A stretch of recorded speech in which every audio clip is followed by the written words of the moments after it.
Hey guys, tonight we step back into a time when alarm clocks didn't buzz, smartphones didn't glow, and instead of scrolling half awake through TikTok, you'd be yanked out of slumber by a servant yanking open heavy curtains and clattering across cold stone floors. Welcome to the life of a medieval prince. You probably won't survive this. Seriously, no central heating, drafty halls, and breakfast that sometimes tastes like cheese plus regret.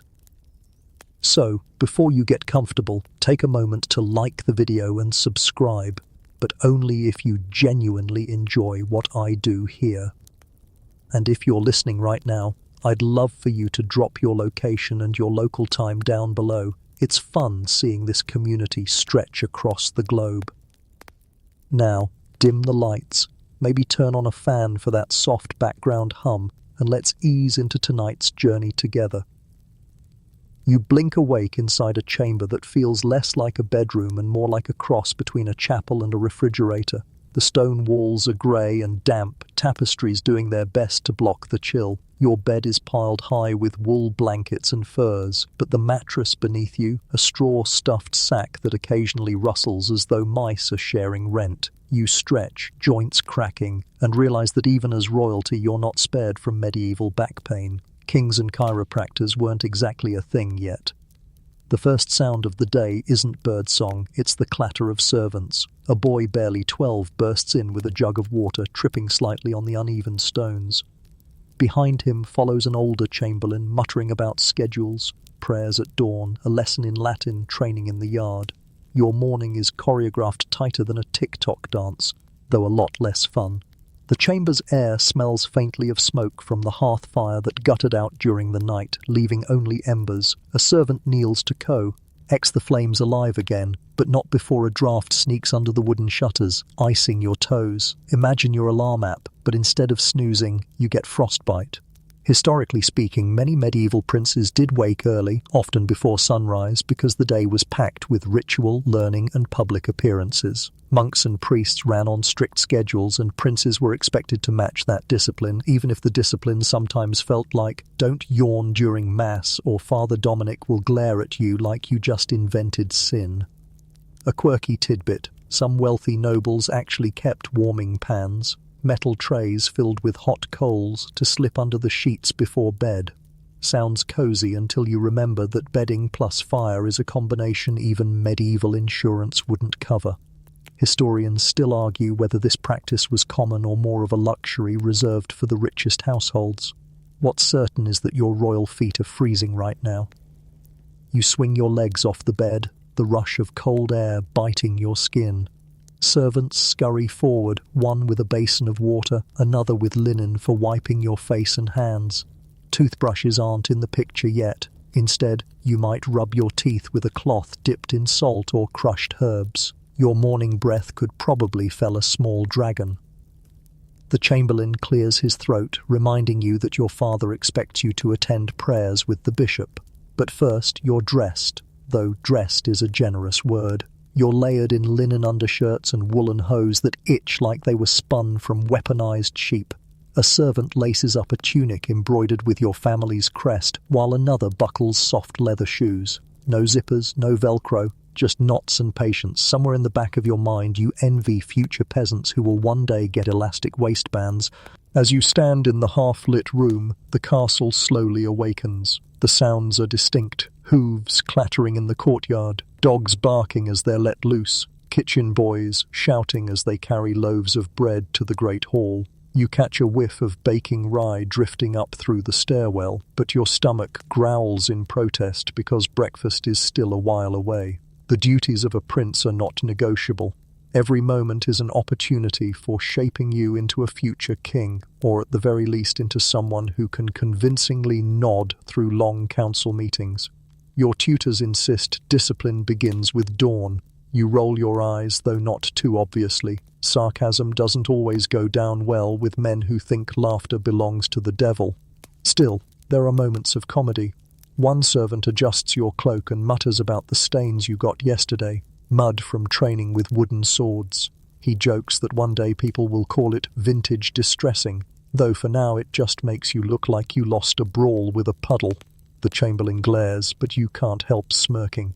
Fact check. Medieval princes weren't completely isolated from fun. They sometimes had jesters even in the morning, whose job was to keep spirits high, though the humour was often, let's say, earthy. One famous jester reportedly juggled live animals. Don't worry, just chickens, not crocodiles. But still, who wants feathers in their porridge? You trudge toward the chapel, feet echoing on flagstones. Torches sputter along the corridor, casting giant shadows that make the carved saints on the walls look like they're wagging fingers at you. Outside, the sky barely glows pink, promising another long day. The smell of damp stone lingers, mixed with beeswax from half-melted candles. Servants bow as you pass, though you know half of them whisper jokes about your hair sticking up like hay. Royalty doesn't protect you from bedhead. As you descend the stairs, you wonder what your life would be like if you weren't a prince.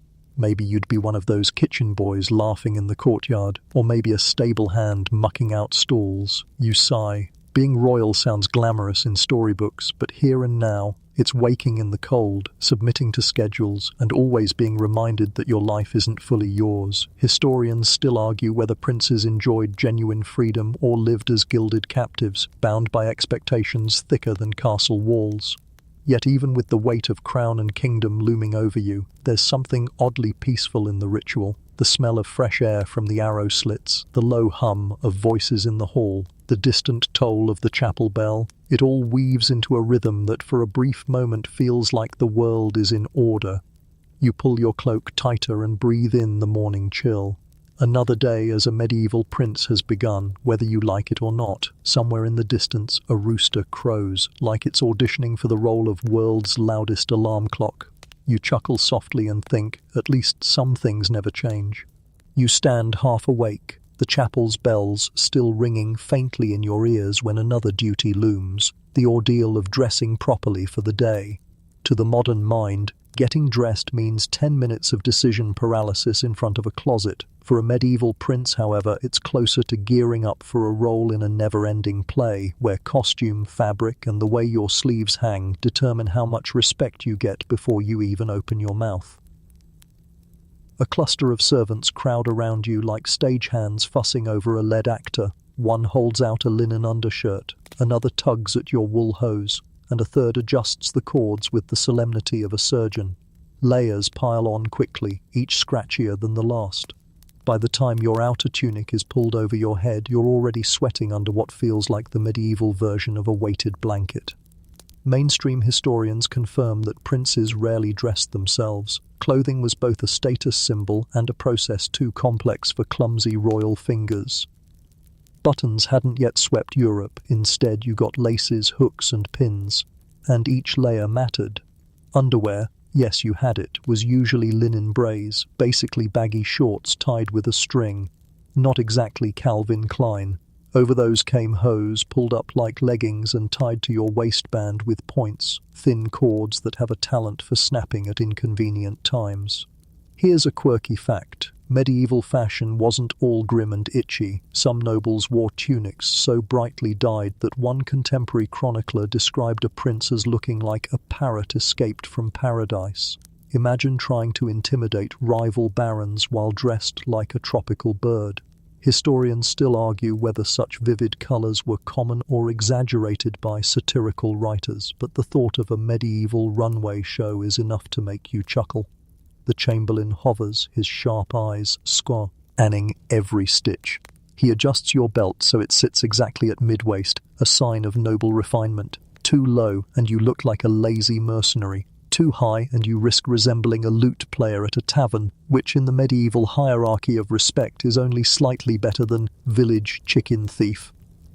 Servants bring out your cloak lined with fur at the collar. It smells faintly of smoke, as everything in the castle does. They fasten it with a brooch shaped like a roaring lion, the symbol of your house. You glance in a polished metal mirror, not exactly HD quality, more like a blurry pond reflection, and see a young man swaddled in authority he hasn't fully grown into yet. The weight of expectation feels heavier than the cloak itself. It's not just about warmth or decency. Every layer broadcasts your identity. Cloth is coded. A rough-spun tunic marks a peasant. Silks announce an alliance with distant traders. A single trim of ermine fur whispers, "My family can tax 3 villages just for this collar."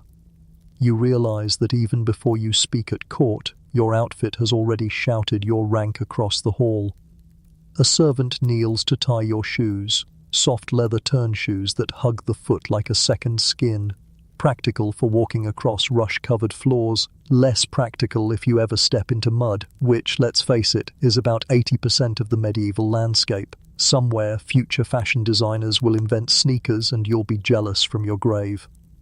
As you stand there, half swallowed in layers, you notice the discomfort. Linen scratches your skin, the belt digs into your stomach, the hose pinch your thighs when you shift your weight. Comfort is not the point here, appearances are. Nobility doesn't bend down to tie its own laces, even if the price is spending the day itching like you rolled in hay. As you stand there, half swallowed in layers, you notice the discomfort. Linen scratches your skin, the belt digs into your stomach, the hose pinch your thighs when you shift your weight. Comfort is not the point here, appearances are. Nobility doesn't bend down to tie its own laces, even if the price is spending the day itching like you rolled in hay. You glance toward the window. Outside, dawn spills pale gold over the courtyard. Stable boys hurry about, horses stamping clouds of mist. The clang of a blacksmith's hammer rings out, followed by the grunt of men hauling firewood. They're all dressed simply in coarse wool and leather, moving freely while you're trussed up like a festive goose. Your mind drifts. What if, just for one morning, you could trade places, slip into plain tunic and boots, sneak past the gates and join the boys in their rough games by the stables? But that thought fades quickly. Reality is the velvet weight on your shoulders and the gaze of the chamberlain, reminding you that you're not free to play. You're here to embody the role of heir apparent. Here's where it gets a little absurd. Another servant hurries forward carrying perfumes. Strong herbal oils meant to mask the smells that clung to everyone in an age without daily showers. He dabs a bit on your wrists and neck. The scent is sharp, almost medicinal, with undertones of rosemary and vinegar. You wrinkle your nose, muttering that you'd rather smell like bread. The servant doesn't laugh. Some princes, according to records, indulged in perfumes imported from the Islamic world, where distillation was already advanced. Rosewater, musk, and ambergris sometimes made appearances at European courts. Historians still argue whether these luxuries were daily staples or occasional indulgences, but the idea of masking medieval musk with whale bile perfume is oddly poetic. Once you're finally secu, red in your full attire, the chamberlain nods in satisfaction.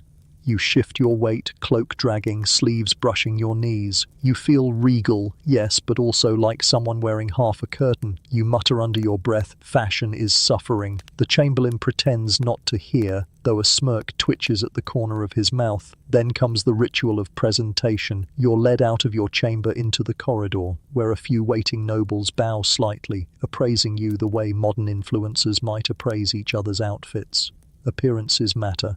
They always have. And you, draped in layers that itch and squeeze, know you must project dignity even if all you want is to scratch your shin.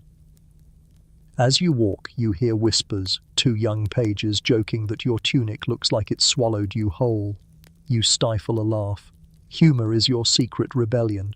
After all, if you can't laugh at yourself in hose, you'll never survive banquet speeches. Fact break. In some courts, princes had wardrobe masters who literally tracked every garment in ledgers, noting when it was worn and repaired. Clothes weren't disposable fast fashion. Each piece was valuable, patched and repurposed until it was practically family. One chronicler even complained that a young noble wore the same cloak so often it became as familiar as his shadow. Imagine Instagram in the Middle Ages. Hat, outfit, repeat would trend every day. By the time you reach the Great Hall, your attire is less about personal comfort and more about symbolic armor. Every thread is a stitch in the story of your dynasty. You catch your reflection again in a polished shield hanging on the wall. The boy staring back looks princely enough, though his eyes reveal he'd rather still be under furs, dreaming of roasted apples and freedom. The chamberlain announces that you're ready for prayers, ready for lessons, ready for the endless theatre of princely life. You sigh, shifting your shoulders under the cloak, and remind yourself that survival here is about more than swords and treaties. It's about playing the role convincingly every single morning, down to the angle of your belt. And with that, you take your first confident step into the day, a bundle of itchy dignity wrapped in wool, linen, and just enough sarcasm to get you through. You shuffle toward the chapel, layers of fabric swishing when the familiar clang of bells fills the air. Morning prayers await, and there's no wriggling out of it. In fact, if you ever dared to skip, you'd probably earn a lecture so long that your ears would age a decade. Religion isn't just a Sunday thing in your world, it's the spine holding up the castle's daily rhythm, and you, the prince, are expected to be its most pious vertebra. The chapel itself is a dim jewel box tucked into the castle's stone heart. The heavy oak doors creak as servants push them open, and you step into a haze of candlelight and incense. Smoke curls upward in thin, snaky ribbons catching in your throat.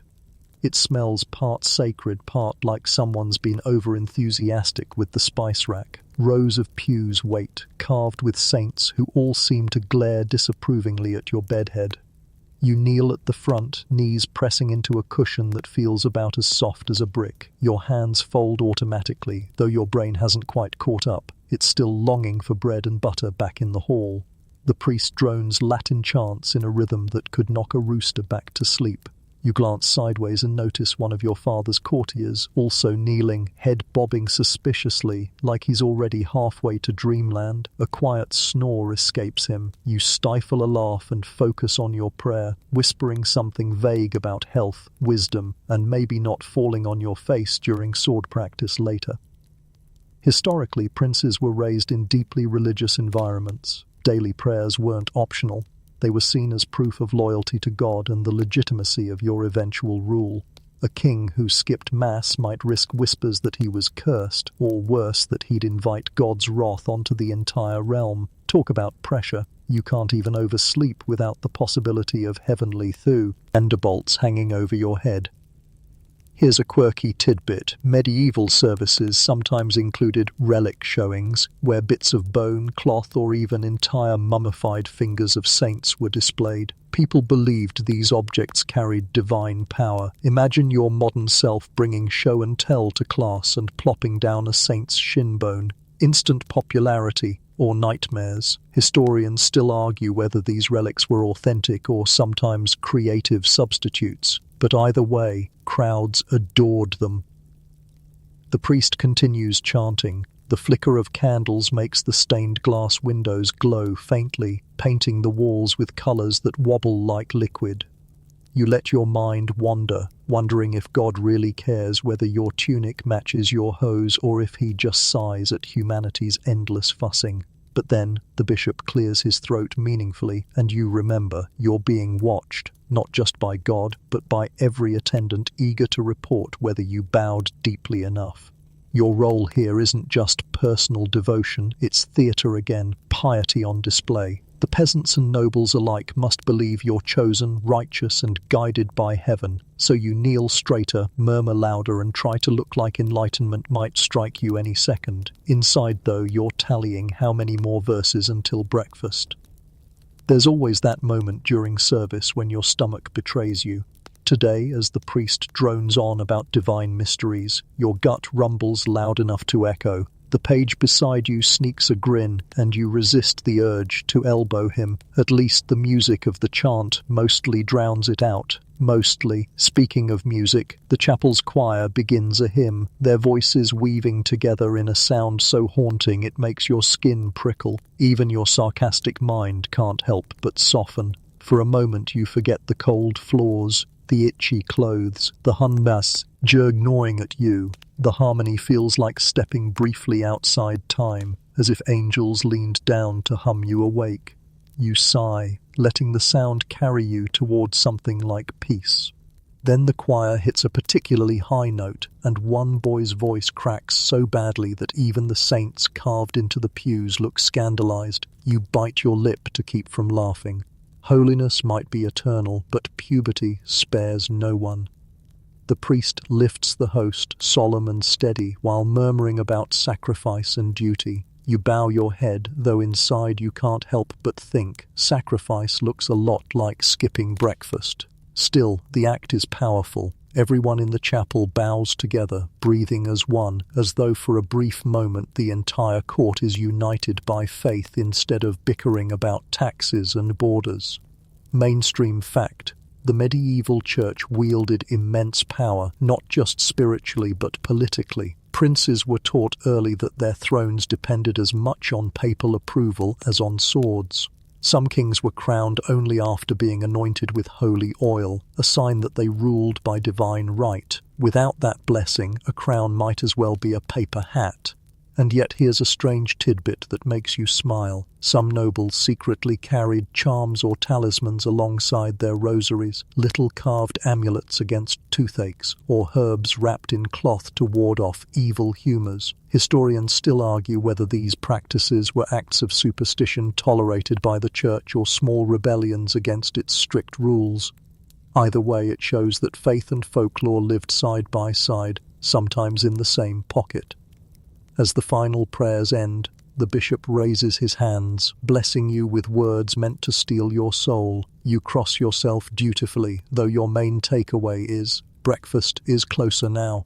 Servants bustle to clear incense burners, and the courtiers file out with solemn expressions, already whispering about politics as if divine grace gave them permission to gossip. You linger for a heartbeat, gazing at the flickering candles. There's something both exhausting and comforting about the ritual. Exhausting because it demands discipline before you've even rubbed sleep from your eyes. Comforting because it roots you in a world where nothing is certain, not life expectancy, not political alliances, not even whether the bread will be fresh today. At least the prayers are consistent. As you stand, the cushion leaves an imprint on your knees. You straighten your tunic, adjust your belt, and take a deep breath of the incense-heavy air. It clings to your cloak as you exit, trailing behind you like a ghost of holiness. Outside, the corridor feels brighter, freer. A shaft of sunlight breaks through a high window, catching dust motes that dance like tiny golden sprites. You stretch, shake your arms, and mutter a joke under your breath about angels clocking out after overtime. A nearby page hears you, smirks, and wisely keeps silent. Your day has only just begun, and already you've bowed, prayed, sung, and fought hunger. Being a prince, you think, is less about ruling and more about surviving routines designed to remind you every move you make belongs to more than just you. Still, as your stomach growls again, you can't help whispering a prayer of your own. Please let breakfast involve cheese and not porridge. Surely God listens to princes sometimes. The chapel's incense still clings to your cloak as you stride toward the great hall, and the very thought of food begins to take over every other part of your brain. Morning prayers are meant to elevate your soul, but honestly, they mostly sharpen your hunger. Now the promise of breakfast lies ahead, and your stomach leads the way like a faithful hunting hound. The great hall is already buzzing when you enter. Servants rush about carrying pitchers, nobles shuffle to their appointed seats, and the long wooden tables are covered in rushes to soak up spills and smells. The air is thick with the scent of bread just pulled from the ovens, sharp cheese, and the earthy tang of ale. If you were expecting cinnamon rolls, sorry, this is medieval Europe, and your menu is both simple and slightly suspicious.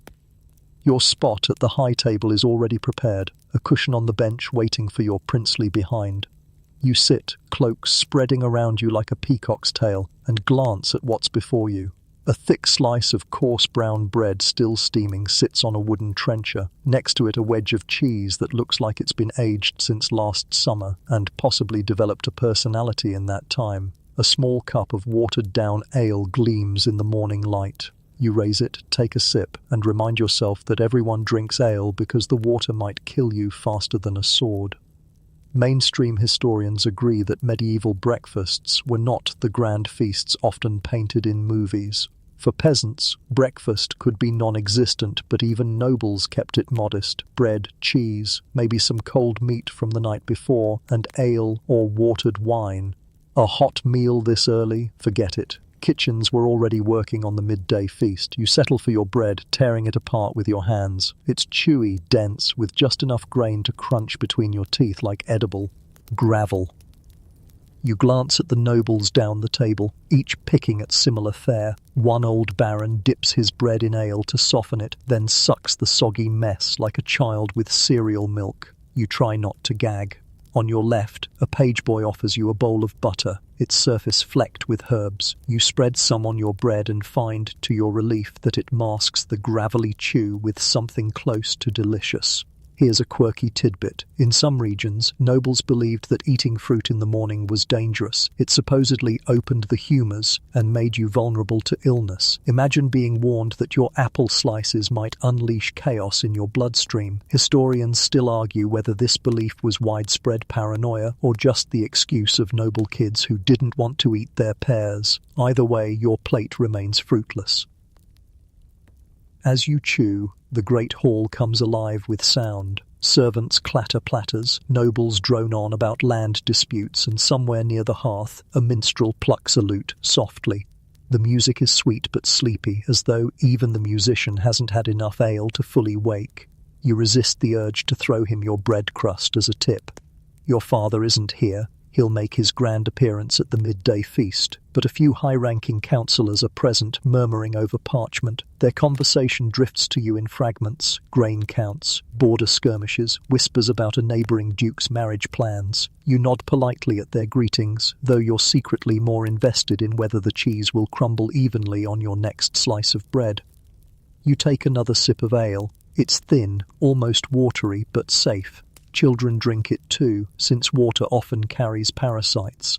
Imagine being 6 years old and sipping ale with your morning bread like it's a juice box. Welcome to medieval wellness culture.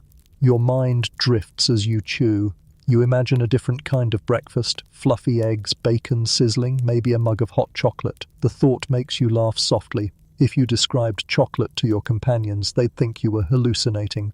The New World hasn't shared that treasure yet. For now, you're stuck with crumbly cheese that tastes faintly of goat pen.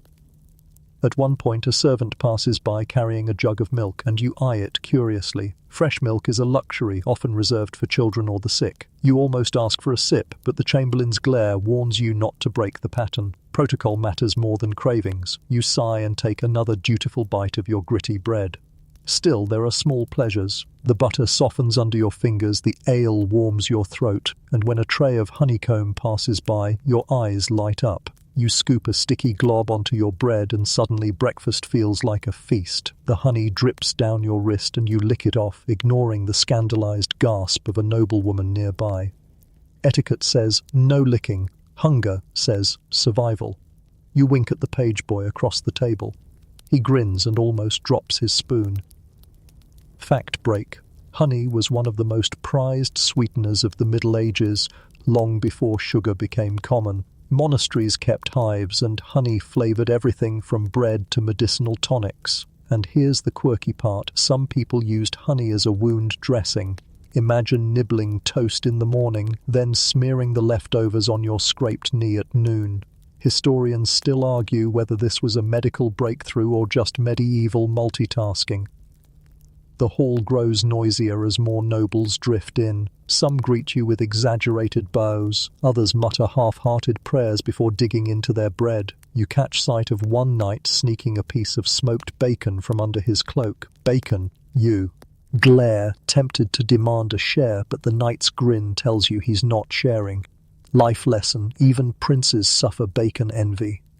As breakfast drags on, conversation thickens. A visiting lord launches into a long-winded complaint about sheep grazing rights. You nod at intervals, chewing slowly, pretending to care. Internally, you imagine drawing tiny castles in the margins of his parchment just to annoy him. Your tutors will scold you later for your lack of focus, but honestly, how many ways can sheep possibly argue about grass?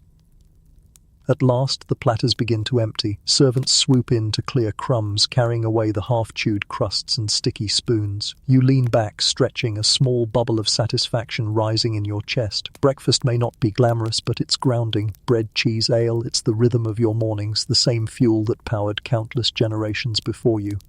As you rise from the bench, the chamberlain hurries over with a stern look. Lessons await. Your body groans at the thought, wishing instead for a nap by the hearth. But duty calls, and apparently duty has no respect for digestion. You wipe honey from your fingers onto a napkin, square your shoulders, and follow. You cast one last glance back at the long table. Servants are already scattering crumbs onto the rushes for dogs to lick up.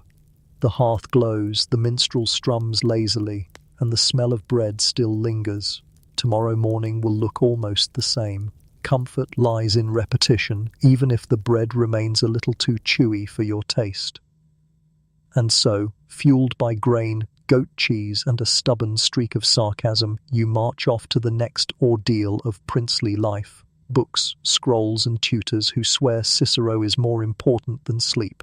You're barely finished licking the last ghost of honey from your fingers when the chamberlain clears his throat, the universal sign for fun time is over. The walk from the hall to the study chamber is short, but it feels like marching toward doom. At least with swords, bruises heal. With tutors, the pain is mental, and the scars come in Latin. The study chamber smells of wax, parchment, and damp stone. It's not unpleasant, kind of like an old library mixed with a candle shop, but the sight of scrolls piled higher than your breakfast bread crusts makes your stomach sink. A lectern sits in the corner, angled so that heavy tomes can rest without breaking spines. Your tutor, a thin man with a halo of unruly hair, already waits for you. His robes are ink-stained, his fingers smudged, and his expression says he's been up all night debating philosophy with himself. He bows slightly, though not too much. He respects your rank but takes even greater pride in his authority over your brain. "Today, my lord," he begins, voice already teetering between a chant and a lecture, "we continue with Cicero." You groan internally. Cicero again. It's always Cicero. You know enough Latin phrases to impress at dinner, but your tutor insists mastery requires reciting speeches until your tongue knots like your shoelaces. He slides a scroll across the table, pointing to lines with a long, bony finger. You stare at the spidery script. It might as well be chicken scratches. Mainstream fact: Latin was the cornerstone of education for nobles in the Middle Ages. Mastery wasn't optional. It was the language of the church, of diplomacy, of law. A prince who couldn't quote Cicero risked being mocked as unrefined, no matter how shiny his armor was. The tutor commands you to recite. Your mouth forms the syllables awkwardly, rolling R's like marbles in your throat. Halfway through you mix up Caesar with Cicero, earning a dramatic gasp from your teacher. He clutches his chest as though you've insulted his grandmother. Caesar was a general, Cicero an orator. Confuse them not, lest you confuse posterity. You bite back a grin. To you, they're just dead men whose names both start with C. To him, they're practically family. He launches into a mini-lecture about rhetoric, words as weapons sharper than swords. You nod, pretending to absorb every syllable, though your brain drifts to the juggler you saw last week. Words may sway crowds, but juggling knives seems way more entertaining. Here's a quirky tidbit. Some royal tutors punished mistakes not with beatings, but with embarrassment. They'd force students to wear donkey ear hats, labeling them as dunces. Imagine a medieval classroom where the future king of a nation is sitting with felt ears flopping down, everyone giggling. Historians still argue whether such punishments were effective or just scarred royal egos for life. Your tutor prefers sarcasm over donkey ears. If your sword hand is as clumsy as your tongue, he says, God save the kingdom. You raise your eyebrows, thinking, at least my sword hand doesn't trip over declensions. But you wisely keep that to yourself. Lessons drag on. He moves from Latin rhetoric to history, unrolling maps with exaggerated flourishes. He points at Rome, recounts battles you can't pronounce, and insists the lessons of antiquity are essential for ruling. You fight yawns, doodling castles in the margins of your parchment. He notices, scolds, then adds, "Those doodles betray creativity, my lord, but save them for architects, not princes." Math follows, tallies, measures, and sums that make your head ache. He quizzes you on grain counts, demanding you calculate how much bread could feed a garrison. You scribble numbers, half right, half guessed. He sighs so loudly you fear he will faint. One day, he warns, a mistake in sums will starve your army. You think, one day I'll hire someone else to do the sums, but again you wisely say nothing. Fact break. Medieval princes weren't just trained in Latin and math, they learned theology, law, music, even astronomy. Some chroniclers describe young nobles sketching the phases of the moon or practicing the lute between lessons. Your schedule is crammed tighter than a knight's armor straps. Free time? That's a myth.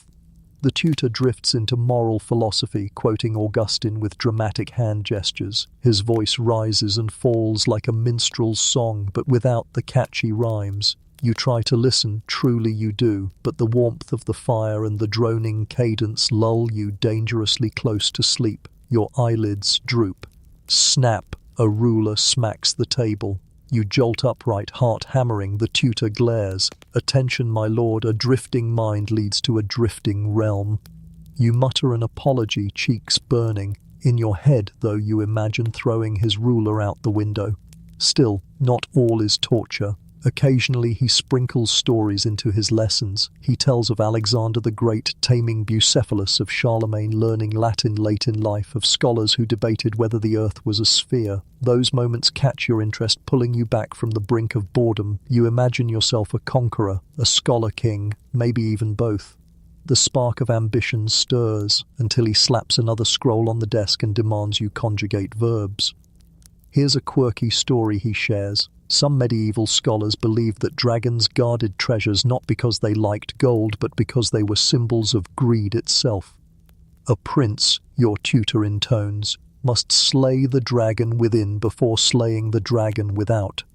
You nod gravely, but inside you think, a dragon sounds way easier than Cicero.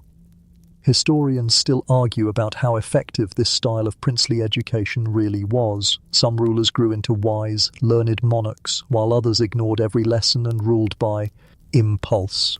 The records don't lie. For every philosopher king, there was also a hot-headed noble who thought Latin was best used for cursing. Which one you'll become? The tutor seems determined to push you toward the scholar's path, whether you like it or not. Hours creep by. You shift on the hard wooden bench, legs stiff, back aching. Your mind wanders back to breakfast, to the crumb of cheese you saved on the edge of your plate. You'd trade Cicero's entire oration for another bite. At last the chamberlain pokes his head into the study. Weapons training, he announces. Relief floods you. You leap up before the tutor can assign more homework. He mutters something about the sword never replacing the word, but you barely hear him. Anything, literally anything, is better than one more declension. As you hurry out, you glance back at the tutor hunched over his scrolls. You feel a pang of sympathy. His whole life is parchment, ink, and dusty Latin speeches. Yours may be weighed down by duty, but at least you'll ride horses, hunt, and feast. He'll just keep scribbling until his beard catches fire from the candle. You step into the corridor, the air cooler, fresher, filled with the clang of steel echoing from the yard. For the first time since dawn, you smile. Books may rule the mind, but swords rule the fun. The moment you hear the clang of metal from the courtyard, your shoulders loosen, and for the first time today, you feel almost alive. Lessons in Latin might sharpen your tongue, but it's here in the yard that your blood really wakes up. The smell hits you first, sweat, oiled leather, and dust stirred up by stomping boots. It's the scent of every training yard across Europe, and you know it well. The yard itself is ringed by high walls, their stones pockmarked from years of arrows, spears, and poorly aimed swings. Knights and squires already gather there, armoured in practice gear, wooden swords in hand. The rhythmic thwack of blade against shield reverberates like a drum beat, a martial lullaby. You step into the space and heads turn. A prince may be young, but you're expected to show you can bleed and bruise like the rest. A knight greets you with a grin too wide to be innocent. He's one of your instructors, broad-shouldered, scar crisscrossing his cheek, voice like gravel. Ready to be humbled again, my lord, he teases, handing you a wooden sword that weighs about as much as a newborn calf. You roll your eyes, gripping the hilt. Ready to bruise your shins again, you mutter. The squires nearby chuckle, though one muffles it quickly when the knight glares. Mainstream fact, martial training was an essential part of a prince's upbringing. It wasn't just about swinging swords, it was horsemanship, archery, wrestling, hunting, and the art of commanding men in battle. The Middle Ages didn't respect armchair rulers. You had to show you could ride into the mud with your soldiers, or at least convincingly act like you could. You square off against the knight. The wooden blade feels awkward, heavier than you remember, but the rhythm comes back. Stance low, grip firm, eyes on your opponent's shoulders. He lunges and you parry, badly. The crack of wood on your knuckles sank. Things like fire. You yelp, shake your hand, and glare at him. Lesson 1, he says, smirking. The enemy won't wait for you to finish yawning. The fight continues. Your arms ache as the knight rains, blow after blow, forcing you to block, retreat, stumble. Sweat drips into your eyes, and the yard rings with laughter when you trip over your own foot and nearly eat dirt. You recover with a clumsy swing, landing a glancing hit on his arm. Victory, not quite. He retaliates with a tap on your helmet that rattles your skull. You groan. The squires cheer. Somewhere on the sidelines a page whispers, "Better than yesterday. Progress is progress, even if your bruises disagree." Here's a quirky tidbit. Some knights used blunted swords for training, but others swore by bundles of willow branches tied together, lighter but still painful enough to sting. Imagine sparring with what feels like an angry broom. Historians still argue whether this made training safer or just gave knights an excuse to invent new ways of hitting each other. After the sparring match, you move on to archery. The bow feels more cooperative than the sword, though your first arrow veers wide, smacking into a hay bale instead of the painted target. The squires snicker until the knight silences them with a glare. You draw again, steady your breath, and this time the arrow thuds near the center. Satisfaction hums through you. At least bows don't smack your fingers when you mess up. The training shifts again. Wrestling. You're paired with a boy your age, wiry but quick. The two of you grapple in the dust, limbs flailing, while older knights shout contradictory advice. Hold his arm, grab his leg, bite his ear if you must. You pin him briefly, only to be flipped on your back a moment later. The world spins and you wheeze laughter. Wrestling is ridiculous, painful, and oddly exhilarating. Fact break. Medieval martial training wasn't only about combat, it was about endurance and discipline. Princes were drilled not just to fight, but to endure hardship, to understand pain and fatigue. Chroniclers note that even great kings like Henry II of England practiced daily with their knights, proving they weren't soft kings.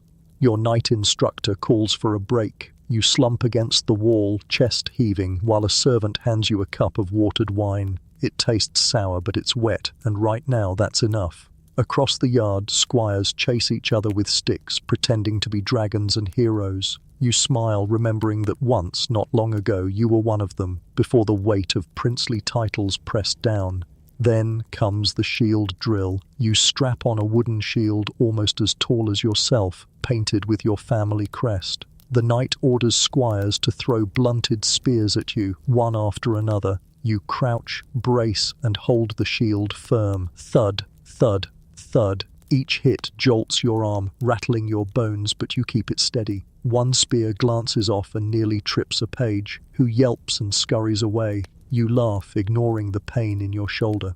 Quirky aside, some records mention that nobles practiced with shields so heavy they were impossible to carry into actual battle, the idea being that real combat gear would feel light by comparison. Historians still argue whether this was practical conditioning or just sadistic fitness training. Either way, your arm feels like it's about to fall off. As the session winds down, you're drenched in sweat, clothes clinging, hair plastered to your forehead. The knight claps you on the back hard enough to nearly knock you over. "Better," he says, "but a prince must fight smarter, not just harder." You nod, teeth clenched, already dreading tomorrow's bruises. Still, there's a spark of pride. You may stumble, trip, and get whacked on the knuckles, but you're surviving. Each swing, each arrow, each grapple adds a layer of resilience, and though you won't admit it aloud, there's a thrill in the clash of wood and the roar of training shouts. This is what stories are made of. Not Cicero's speeches, but sweat, grit, and the smell of dust in your lungs. The bell tolls again, signaling the end of training. You strip off your gear, toss the wooden sword to a waiting page, and stretch your aching arms. The sun is higher now, heat pressing down, shadows shrinking across the yard. Servants scurry to prepare for the next stage of your day. Politics, duty, more lessons. You sigh, longing for a nap, but princes don't nap. Princes perform. As you leave the yard, you glance back once more. Knights still spar, squires still chase each other, and the clang of wood against wood echoes like a heartbeat. You grin despite yourself. Tomorrow you'll be back, ready for another round of humiliation and triumph, another chance to prove that beneath the itchy tunic beats the heart of someone who might one day be king. You barely have time to wipe the sweat from your brow before the chamberlain swoops in again, grim as ever. Training's done, which means it's time for the other battlefield, politics, at the table. Honestly, you'd rather wrestle 3 squires and lose than endure another round of noble debates. At least bruises heal. Political boredom, you suspect, lasts forever. The council chamber is less grand than the Great Hall, but no less intimidating. Long wooden tables stretch beneath narrow windows, parchments scattered across the surface like autumn leaves. Wax seals, inkwells, and quills lie ready, weapons of a subtler war. Nobles are already gathered, their cloaks rustling, their voices low. You step inside and the chatter softens. Every eye flicks to you, the prince, heir to a kingdom still forming itself day by tedious day. You take your seat beside the chamberlain, your wooden chair uncomfortably stiff. A platter of bread sits in the middle of the table, more decorative than filling, though you eye it anyway. Hunger never seems to leave you in this castle, but before you can snag a crust, one of the older lords clears his throat and launches into a complaint about sheep. Sheep, you mutter under your breath, always sheep. Grazing rights, fences, wool trade, taxes, it never ends. You lean back, eyes half-lidded, while the baron's booming voice rolls on like a sermon. He describes a dispute between his tenants and a neighbouring lord. Something about a pasture, a fence, and one particularly stubborn ram. Mainstream historical fact, medieval politics often revolved around land, who owned it, who worked it, and who got to tax it. Princes were expected to sit through endless disputes, learning the delicate art of judgment long before they wore crowns. Your tutor would call this practical Latin, since half the documents waved in your face are written in that ancient tongue. So you nod gravely whenever someone looks your way, pretending you've absorbed every detail, though honestly you're doodling castles in your mind again. Quirky tidbit. There's a recorded case of a noble dispute being settled by literally measuring land with a plough and oxen, only for one ox to wander off mid-measurement, throwing the whole process into chaos. Imagine 2 powerful lords arguing furiously because a cow had the munchies. Historians still argue whether such accidents were genuine or sly tricks. Back in your chamber, the arguments grow louder. Another noble interrupts, waving a parchment as though it's a sword. He insists his claim is valid because of an old charter. The first noble scoffs, muttering that the parchment was forged. Voices rise, tempers flare. You sit quietly, resisting the urge to clap sarcastically like you're at a bad theatre show. One lord finally turns to you, eyes sharp. "My prince, what say you? Shall these grazing rights be honoured, or shall justice fall where it must?" You blink. Bread crust halfway to your mouth, you set it down slowly, trying not to look panicked. Everyone leans forward. This is a test. The chamberlain clears his throat meaningfully, but offers no hint. All eyes are on you. You think quickly. "Perhaps," you say slowly, "we measure the pasture again, with men from both households present, and," you add, trying to sound wise, "this time tie up the oxen." There's a pause. Then, to your shock, several nobles chuckle. Even the baron nods. "Practical advice, my lord." Relief floods you. You lean back, pretending you intended brilliance all along. Inside, you're just glad they didn't ask you to recite Cicero on the spot. Fact break. Princes often gave judgments even in youth, their decisions overseen by older advisors but still treated as serious. Chroniclers recorded these early rulings to prove the heir was fit for rule, or to criticize him mercilessly if he fumbled. Every word was remembered. The meeting drags on. You hear about grain shortages, coinage disputes, and one particularly heated argument over who has the right to collect tolls at a river crossing. You nod, you frown, you rub your chin like you've seen your father do. It's exhausting theatre, but you play the part. At one point, a noble grows so heated he bangs the table, knocking over an inkwell. Black liquid spreads across the parchment like a creeping shadow. Everyone gasps. The scribe curses softly, dabbing at the mess. You suppress a grin, thinking, at least something interesting finally happened.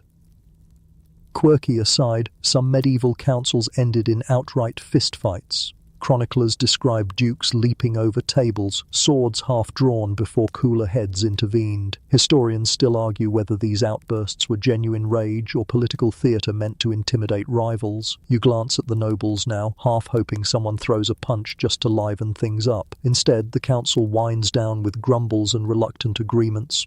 Wax seals press onto fresh parchments, binding decisions in crimson and gold. You sign your name shakily, quill scratching, blotting the page with ink smudges. Nobles bow, rising one by one to leave.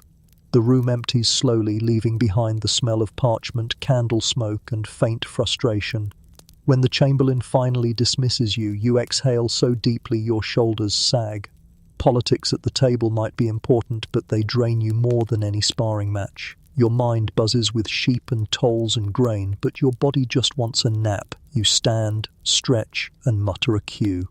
Yet joke to yourself, if politics were a weapon, it'd be a blunt spoon. The chamberlain hears you, coughs into his hand to hide a chuckle, and ushers you toward the next ordeal. The day is still young, and already you're tired. But this is princely life, from bruises to boredom, from swords to sheep, from Cicero to oxen. Survival means learning to endure them all. By the time the last noble finally waddles out of the council chamber, you're already dreaming about food again. The constant hum of arguments, sheep, tolls, parchments, left your head aching like you've been battered with a wooden sword all over again. But there's a reward for surviving, the midday feast. The great hall is buzzing when you arrive. Sunlight pours in through high, narrow windows, catching the smoke curling up from the central hearth. Benches scrape, goblets clink, and the smell of roasted meat fills the air.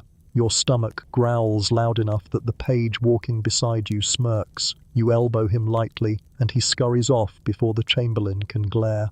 You take your seat at the high table, elevated so everyone has to crane their necks to look up at you. It's not just about comfort, it's about authority. Nobles spread out along the benches below, arranged according to rank, while servants weave through the crowd balancing heavy platters. The first course arrives, roasted chicken, its skin crisp and glistening. Beside it, bowls of thick stew bubble with barley, carrots, and chunks of mutton. Trenchers, flat rounds of stale bread, are set before each guest, serving as both plate and sponge. You grab a hunk of meat, tearing it free with your fingers because forks haven't yet marched their way into fashion. Knives and hands are the tools of choice, and manners are flexible depending on how hungry you are. Mainstream historical fact, trenchers were a staple of medieval feasts.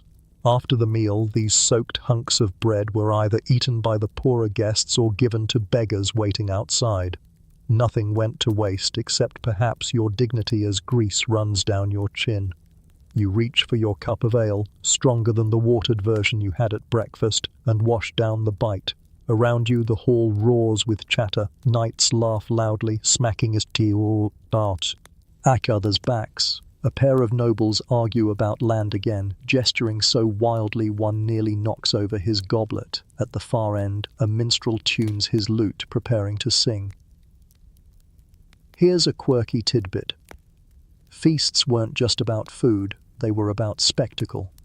Sometimes dishes were dyed with bright spices like saffron or parsley to appear more impressive.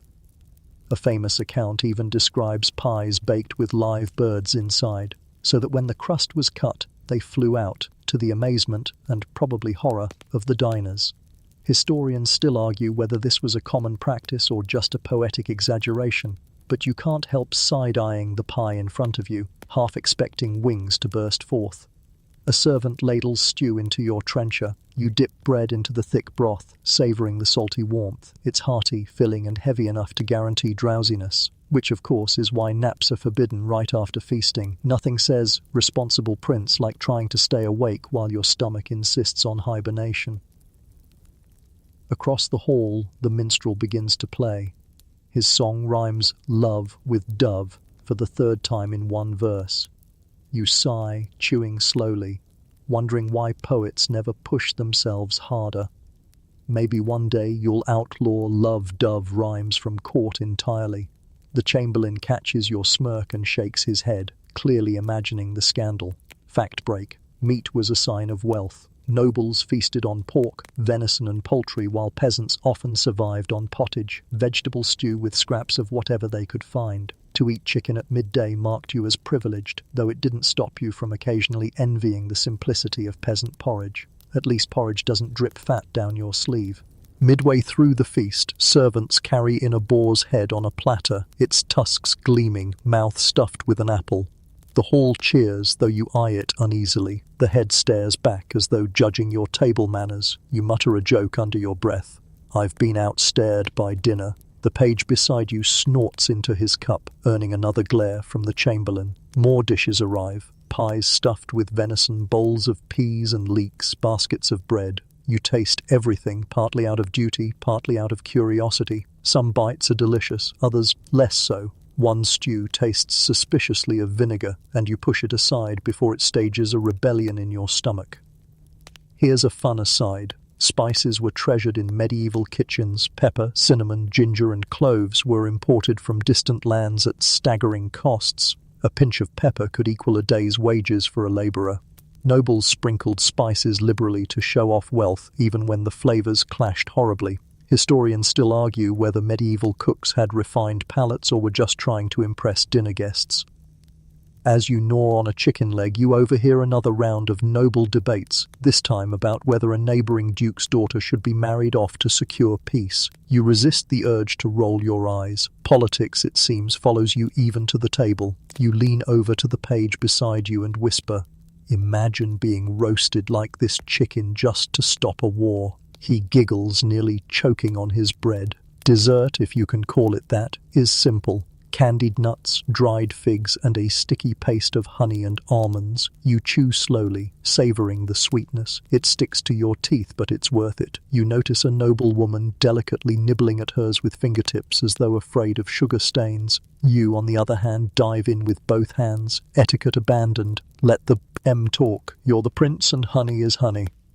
Fact check. Sugar was rare and expensive, but honey filled the gap, making appearances in nearly every course of noble meals. Some chroniclers complained that nobles ate more honey than bees could bless. Others praised it as divine nectar. Either way, you're firmly on Team Honey. The feast begins to wind down. Servants sweep away trenchers heavy with grease and crumbs. Dogs scurry under the benches, licking spills. Minstrels strum softer tunes now, voices blending into the background hum. The hall grows hazy with smoke and warmth, like a cocoon. Your eyelids droop, stomach heavy, limbs sluggish. A nap calls to you like a siren's song. But the chamberlain leans close and whispers, "Entertainment awaits." You sigh, straightening in your seat. No nap. Not yet. Nobles file out, leaving the high table empty except for you and a few advisors. The great hall quiets, ready to transform from dining room to theatre. As you rise, you glance back at the platters, now empty save for bones and crumbs. Tomorrow peasants will receive the soaked trenchers, their bellies grateful for what you barely noticed. That thought lingers with you, mixing uneasily with the fullness in your own stomach. Feast or famine, prince or peasant, everyone eats the same bread, just not the same slice. You follow the chamberlain toward the courtyard, ready to face jugglers, jesters, and whatever else the kingdom calls fun. And though your belly groans for rest, you march forward anyway because duty never naps. Your stomach still hums with roasted chicken and honeyed almonds as the hall is cleared for the next ordeal, entertainment. Ordeal might sound unfair, but after a meal that heavy, the last thing you want is to sit upright while someone strums the same 3 chords on a lute. Still, being a prince means putting on your best interested face, even if inwardly you'd trade all the music in Christendom for a nap in the hayloft. The long tables are pushed back, Rushes swept and benches rearranged. Courtiers shuffle to find good seats, while servants set torches into iron brackets along the walls. The flames flicker, casting long shadows that make the banners sway as though they too are settling in for a show. You slump into your high-backed chair, shifting to ease the ache in your belly. A page leans down to whisper, "They've brought a new minstrel from Normandy." You raise an eyebrow. Hopefully this one rhymes better than love dove. The minstrel enters, clutching a lute. He bows deeply, stringing a note that twangs like an overstretched bowstring. His voice rises in a ballad about a knight who pines for a lady fair. Within 3 lines he's rhymed heart with a part, and you already feel your eyelids drooping. Around you, courtiers nod solemnly, pretending to be moved. You, meanwhile, silently pray for an arrow to pierce the lute and put everyone out of misery. Mainstream historical fact: court entertainment often included musicians, singers, jugglers, jesters, and even acrobats. It wasn't just about fun. It was a display of wealth and culture. Hosting performers proved your court was refined, worldly, and rich enough to pay for distractions. The song drags on. You shift in your seat, biting the inside of your cheek to stay awake. A noblewoman nearby dabs at her eyes with a handkerchief, overcome by the minstrel's crooning. You whisper to your page, "She's Crichton." Because it's never going to end. The boy stifles laughter, earning himself another glare from the chamberlain. At last the ballad concludes with a flourish. Polite applause echoes, though no one looks truly thrilled. The minstrel bows again, clearly pleased with himself, and retreats to the sidelines. You sigh in relief. One trial down, several more to go. Next comes the juggler. He strides in with brightly coloured balls, tossing them expertly into the air. The crowd perks up. Juggling at least has suspense. He moves from balls to knives, then to torches. The room holds its breath as flames whirl dangerously close to the tapestries. You lean forward, suddenly invested. If nothing else, the risk of burning down the hall keeps things exciting. Here's a quirky tidbit. Medieval jugglers sometimes tossed objects as bizarre as live animals. Chickens, frogs, even small pigs were said to have been part of the act. Imagine feathers flying mid-performance. Historians still argue whether these accounts were literal or exaggerated jokes by chroniclers, but you can't help picturing a poor juggler desperately chasing a runaway pig across the hall. The juggler bows dramatically, sweat glistening on his brow, and the audience claps with genuine enthusiasm. You clap too, though mostly because you're grateful he didn't torch your father's banner. Then the jester appears. He's short, wiry, and dressed in a patchwork outfit of mismatched colours. Bells jingle from his cap as he cartwheels into the hall, landing in an exaggerated bow that makes everyone laugh. His humour is rough, cheeky, and often toes the line of treason, but that's what makes him valuable. Where nobles tiptoe around a fence, jesters stab right into it, shielded by their role as fools. He starts with jokes about the barons, poking fun at their weight, their vanity, their endless arguments. One lord splutters indignantly, but the crowd roars. You laugh too, partly from genuine amusement, partly because it's nice to hear someone else say aloud what everyone's been thinking. Then, of course, he turns his jokes on you. "Our young prince," he crows, "studies Cicero until his eyes cross. Soon he'll speak such fine Latin that no one in the kingdom will understand a word he says." The hall erupts in laughter. You force a grin, though your cheeks burn. It's all in jest, you remind yourself. Better to laugh than look thin-skinned. Still, you make a mental note to accidentally trip him during tomorrow's juggling rehearsal. Fact break. Jesters were unique figures in medieval courts. Unlike other entertainers, they had license to mock the powerful, even the king. Their role was to speak truths through humour, softening criticism with laughter. Some chroniclers suggest kings valued jesters more than advisors, since jesters told them what others dared not. After the jokes, the jester performs a few acrobatics, handstands, flips, balancing on a stool while juggling apples. The crowd cheers, tossing him coins and bread crusts. He bows, bells jingling before tumbling out of sight. For a moment, the hall is filled only with the murmur of satisfied nobles. You stretch, thinking it's over, when suddenly a group of dancers enter, accompanied by a drum and flute. They spin in circles, stomping to the beat, their skirts swirling in a blur of colour. The rhythm is infectious, and some courtiers tap their feet along. You clap half-heartedly, though by now your eyelids are heavy again. Quirky aside, dancing at court wasn't always graceful. Early medieval dances often looked more like organised stomping than elegant waltzes. Historians still argue whether these dances were meant for exercise, ritual, or simply chaotic fun. Either way, you pity the poor minstrel forced to keep tempo for stomping nobles. As the final dance winds down, the performers bow and servants sweep in to collect the torches. The hall grows quieter, the air thick with smoke and fatigue. You lean back in your chair, rubbing your temples. Entertainment may distract the court, but for you, it's just another duty, another mask to wear, another role to play. Still, as you glance around, you notice something. For all the grumbling, bickering, and dull debates, the nobles look lighter now. Laughter has softened their lines, music has quieted their tempers.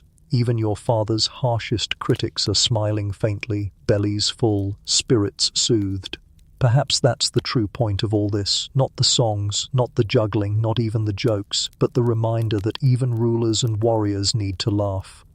You rise as the chamberlain signals the end of the performance. The nobles disperse, chatting merrily. You stifle a yawn, stretch your sore arms from training, and steel yourself for the next duty. The feast filled your belly, the entertainers filled the hall with laughter, and now the hunt waits outside. Horses, hounds, and the open air, finally a chance to escape these stone walls. You grin, anticipation stirring. At least the deer won't rhyme love with dove. The hall's laughter and lute chords still echo in your ears when the chamberlain nudges you toward the outer courtyard. Entertainment inside has ended. Now comes the real entertainment, the afternoon hunt. You've been cooped up all morning with books, bruises, and barons, and the thought of open fields, barking hounds, and pounding hooves makes your heart leap like a trapped bird. The courtyard is alive with noise. Horses snort clouds of mist, stamping iron-shod hooves on the cobbles. Stable boys run back and forth, tightening saddles, adjusting stirrups, and whispering reassurances to restless steeds. The hounds bay in their kennels, straining at leashes, tails whipping like banners in the wind. Around you, nobles in hunting cloaks gather, their laughter loud, their gestures expansive, each pretending he's the greatest woodsman alive. Your mount waits in the center, a tall grey destrier that tosses his head as if to remind everyone he's as noble as the prince on his back. You pat his flank, murmuring a greeting. The horse snorts, unimpressed. A squire offers you a leather gauntlet and reins. You slip them on, feeling the rough comfort of worn leather against your palm. Mainstream historical fact: hunting wasn't just sport in the Middle Ages, it was training for war, a symbol of status and a way to display courage. Kings and princes were expected to master it, both for survival skills and for showing off to their courts. A hunting horn blares, sharp and thrilling. The gates creak open and the procession spills into the countryside. Riders fan out, hounds surge forward, and the noise swells to a chaotic symphony of barking, shouting, and hoofbeats. You lean into the saddle, wind whipping your hair, cloak flapping behind you. For the first time all day, you're free of walls and ceilings. The forest rises ahead, a tangle of green and shadow. Sunlight flickers through. Leaves dappling the ground. Branches whip past, and the smell of pine and damp earth fills your lungs. The hounds scatter through the underbrush, noses low, howls sharp. Nobles shout encouragement, spurring their horses onward. You grip the reins tight, eyes scanning for movement. Quirky tidbit: medieval hunts didn't always aim to kill the quarry. Sometimes nobles staged elaborate par-force hunts, where the animal was chased for hours, exhausted, and only then taken down. The point wasn't just meat, it was the thrill, the endurance, the pageantry. Some hunts even ended with the quarry released, having served its role as entertainment. Historians still argue whether this was mercy or just nobles bored of killing. Suddenly a shout rings out. "Stag!" You snap your head left. Through the trees a flash of movement, antlers glinting in sunlight. The hounds erupt into frenzy, baying louder. The deer bounds away, legs a blur, muscles rippling beneath its coat. You kick your heels into your horse's sides and he surges forward, racing after the beast. The chase is chaos. Branches claw at your cloak, mud splashes your boots, and hooves thunder like war drums. The deer leaps fallen logs with impossible grace while your horse crashes through, fueled by your urging. Adrenaline floods you, fear, excitement, determination, all tangled. You're not just a prince now, you're a predator. But here's the truth, you secretly hope the deer wins. You admire its speed, its elegance, its refusal to surrender. You grip your bow, but your heart resists. Killing is part of the hunt, yes, but watching something so alive, so fierce, fall at your hand, it leaves a sour taste, hidden beneath the adrenaline. Fact break. Nobles often carried specialized hunting bows, but it was the hounds that did most of the work. They flushed prey, chased it down and cornered it, the prince or king usual. Lie took the final shot or thrust, claiming honor, while the dogs and huntsmen did the exhausting part. You notch an arrow anyway because all eyes are on you. The chamberlain gallops nearby, his sharp gaze reminding you of duty. Nobles behind you cheer, urging you to strike. The deer stumbles slightly, hemmed in by hounds. You draw the bowstring taut, arms trembling. The world narrows to the deer's flank, rising and falling with desperate breaths.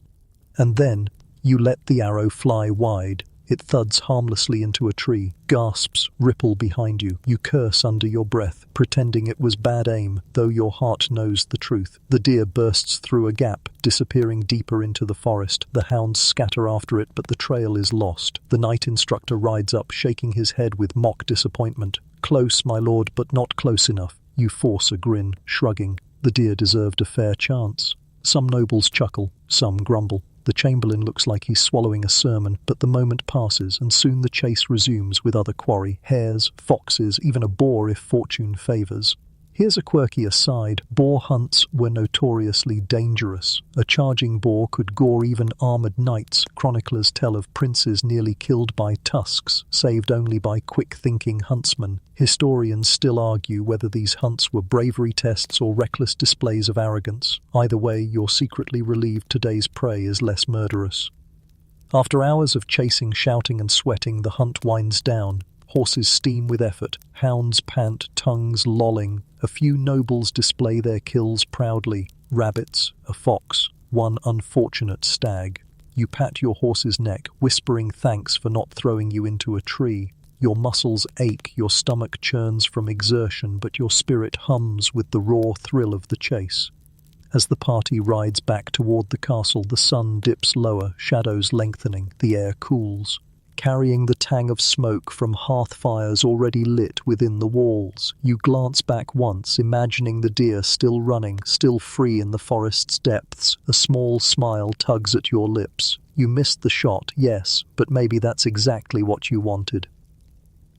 Back at the castle gates, servants rush to take reins, hounds are dragged back to kennels, and nobles brag about their shots with the same exaggeration they bring to politics. You slide from the saddle, legs trembling slightly, and hand your bow to a waiting page. Your cloak is torn, your boots muddy, but you feel oddly alive, more so than you did in council chambers or candlelit chapels.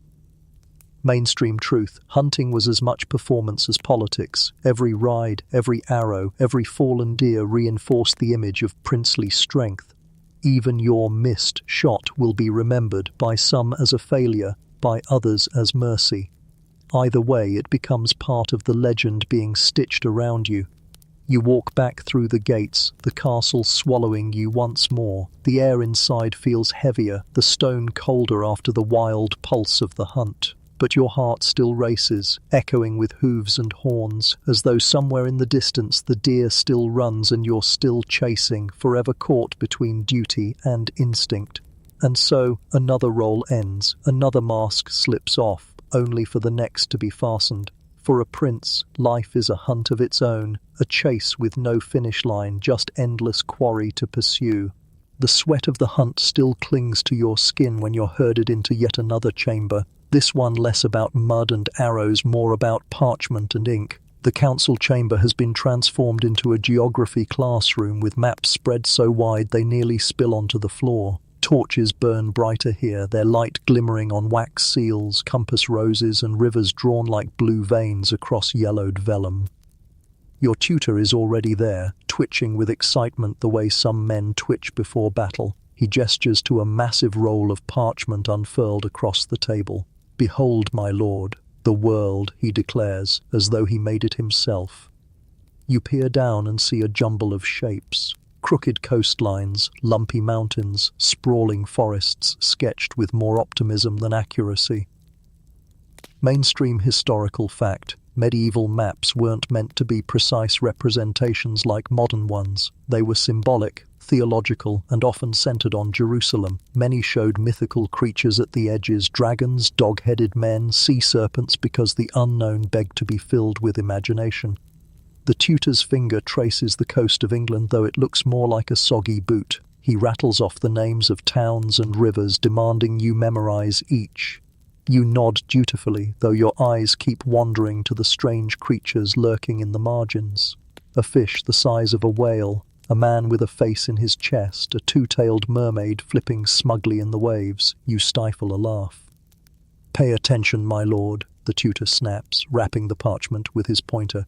"This is no jest. The fate of kingdoms lies in geography." You bite your tongue, though the thought comes unbidden. The fate of kingdoms also lies in whether someone's ox wanders off during land disputes. Here's a quirky tidbit. Some medieval maps included illustrations of paradise, complete with Adam, Eve, and angels. Imagine needing directions to a market and finding Eden tucked in the corner like a tourist attraction. Historians still argue whether mapmakers truly believed in such literal geography or simply blended faith with function. Your tutor quizzes you. "What river flows through Paris?" he demands. You hesitate, trying to recall. "The Seine?" His eyebrows shoot up, impressed. You allow yourself a small grin. One correct answer today, better odds than the hunt. He shifts to military strategy. The map of your kingdom becomes a battlefield in miniature. Tiny markers, wooden tokens carved like towers and horsemen, are placed on towns and roads. You're ordered to imagine enemy armies advancing, supply lines stretching, borders collapsing. "If invaders strike here," the tutor says, tapping a valley, "what do? You chew your lip. "Send riders to the fortress," you answer cautiously, "and block the bridge with archers." He nods approvingly, moving the tokens. For a moment you feel a spark of pride. This is like chess, only played on your actual homeland. Fact break. Military education was woven into princely studies. Maps weren't only geography, they were tools for strategy. Kings were expected to understand roads, rivers, and fortresses as intimately as priests understood scripture. Some chroniclers even described young princes drawing campaign plans in the margins of their manuscripts. But strategy soon drifts into another lecture. The tutor launches into a debate about whether the earth is flat or round. He points at the edges of the map, where monsters lurk, and warns of dangers for sailors. You tilt your head, skeptical. Could men really fall off the edge of the world? He strokes his beard, muttering about Aristotle, Ptolemy, and sailors' tales. Historians still argue about how widespread the flat earth belief was in the Middle Ages. Some scholars insisted most educated men knew the earth was round, while others clung to flatter visions. You glance at the map again, dragons grinning from the margins, and wonder, maybe it's round, maybe flat, maybe shaped like the bottom of a stew pot. Either way, you're unlikely to sail far enough to find out. Your mind drifts as the tutor drones. You picture the mermaid in the corner of the map, waving her twin tails mockingly, as if to say, "Enjoy your sheep disputes, little prince. I get to hang out with sea monsters." You stifle a snort. The tutor notices your smirk. "What amuses you, my lord?" he demands. You point to the dog-headed man drawn in Africa. "Do people truly look like this?" The tutor clears his throat, caught. "Some travelers swear it is so, others doubt. But remember, the map shows not only land, but the breadth of human imagination." You nod, intrigued despite yourself. Quirky aside, one famous medieval map, the Hereford Mappa Mundi, includes unicorns, griffins, and even the location of Noah's Ark perched neatly on a mountain. It was as much storybook as it was navigation tool. You imagine sailors chasing unicorns instead of trade routes and chuckle quietly. Hours pass as you trace rivers, memorize towns, and endure lectures on borders. Your hand cramps from writing names, ink blotting your notes. The tutor grows increasingly animated, waving his pointer like a sword, declaring that maps are weapons of knowledge. You resist the urge to suggest he duel Cicero instead. Finally, the chamberlain peeks in, announcing the lesson's end. Relief floods you. You stand, stretch, and glance one last time at the map. The world sprawls before you in ink and myth, equal parts fact and fantasy. As you leave, you wonder what lies beyond those dragons and mermaids. Will you ever see lands drawn only as guesses, or will your life remain bound within the lines of this kingdom, every path already charted by someone else? The thought lingers as you step back into the stone corridors, the smell of parchment still clinging to your clothes. Another duty awaits, castle chores, less glamorous than maps, more practical than mermaids. You sigh, bracing yourself. The prince's education never ends. The maps are folded away, the mermaids and dog-headed men tucked back into their parchment sea, and before you can sneak off for a nap, the chamberlain steers you toward a less glorious duty, castle chores. Yes, even princes have chores, not scrubbing floors or emptying chamber pots. There are servants for that. But overseeing the endless tide of supplies, accounts, and maintenance that keep the castle from collapsing into chaos. You trail behind him through winding passages until you reach the underbelly of the fortress. The air grows cooler, damper, and faintly sour, like a loaf of bread that's been left out too long. The stone walls sweat with condensation, torches sputter, and your boots crunch on straw scattered to soak up whatever unspeakable liquids leak down here. The first stop is the storeroom. Heavy oak doors swing open, revealing barrels stacked to the rafters, sacks of grain piled like miniature hills, and shelves groaning under the weight of dried herbs, onions, and salted fish. The smell is overwhelming, a blend of smoke, brine, and mildew that makes your nose wrinkle. A steward scurries forward, bowing low, parchment in hand. "Your Highness," he squeaks, "we have the tallies." He begins to read, voice thin and rapid, listing bushels of barley, loaves baked, wheels of cheese cured. You nod as though you care, though in truth your mind drifts. Numbers blur into one another. 10 sacks of rye, 15 barrels of ale, 20 baskets of turnips. For all you know, it could be 50 barrels of turnips and 3 sacks of ale. Mainstream historical fact: grain counts and food storage were vital in a medieval castle. A siege could last months, and survival depended on having enough supplies carefully rationed. Princes were expected to understand these tallies, even if stewards and clerks did most of the actual math. The steward drones on. You wander the stores. Brushing your fingers over sacks tied with twine. A faint squeak makes you pause. From the shadows, a rat darts out, whiskers twitching, eyes gleaming. It scurries across the floor, vanishing behind a barrel. The steward yelps and waves his parchment like a weapon. You chuckle. "Perhaps we should appoint the cats as official guardians of the realm," you suggest. Here's a quirky tidbit. Some castles did exactly that. Cats were valued for their rat-catching prowess, though not always loved. One chronicler grumbled that cats in storerooms stole as much as they saved. Historians still argue whether cats were pampered mouses or tolerated nuisances. Either way, you'd rather trust a cat than a panicked steward waving parchment. The steward resumes his recitation. You pick up a dried fish from a shelf, sniff it, and immediately regret it. The stench clings to your fingers like a curse. You wipe them on your tunic, ignoring the chamberlain's raised eyebrow. "A true prince," you mutter, "always smells faintly of cod." A page snickers until silenced by a glare. You move on to the armory. Here, the air is sharper. Iron, oil, and leather. Racks of swords gleam dully in torchlight. Spears line the walls like forest groves, and shields hang overhead painted with family crests. An old master-at-arms shuffles forward, saluting with surprising energy for someone whose beard could shelter sparrows. He reports on arrow counts, armor repairs, and the unfortunate fact that 3 helmets went missing last month. "Missing?" you ask, raising an eyebrow. He shrugs. "Borrowed, more likely, or dented beyond repair and melted down without proper note. Helmets wander, my lord, like cats." You imagine helmets sneaking out of the castle at night, rolling across the countryside, looking for freedom. You chuckle aloud, earning puzzled looks. Fact break: inventories weren't just about food. Weapons, armor, and horses were constantly checked. A poorly supplied armory could spell disaster in a surprise raid. Princes were often trained to inspect these stores, not because they'd wield every weapon themselves, but because demonstrating oversight showed authority. You pick up a sword, its blade cool and heavy. The master-at-arms watches anxiously as you give it a clumsy swing. You nearly clip a sconce from the wall. He coughs politely. "Perhaps best, my lord, to leave the swinging for the yard." You grin sheepishly, setting it back with exaggerated care. From the armory you descend into the wine cellar. Now the air shifts, cool, damp, and sweet with fermenting grapes. Barrels line the walls, their surfaces beaded with condensation. The cellarer greets you warmly. After all, wine is serious business. He explains which vintages are reserved for feasts, which for daily meals, which for guests of honor. You nod gravely, though your mind wanders to the idea of sneaking a cup. Here's a quirky aside: not all medieval wine was refined. Some was sour, diluted, or spiced heavily to disguise flaws.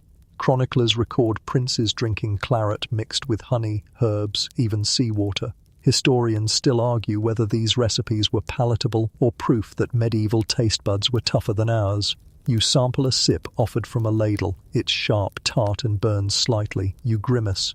"Tastes like someone bottled regret," you mutter.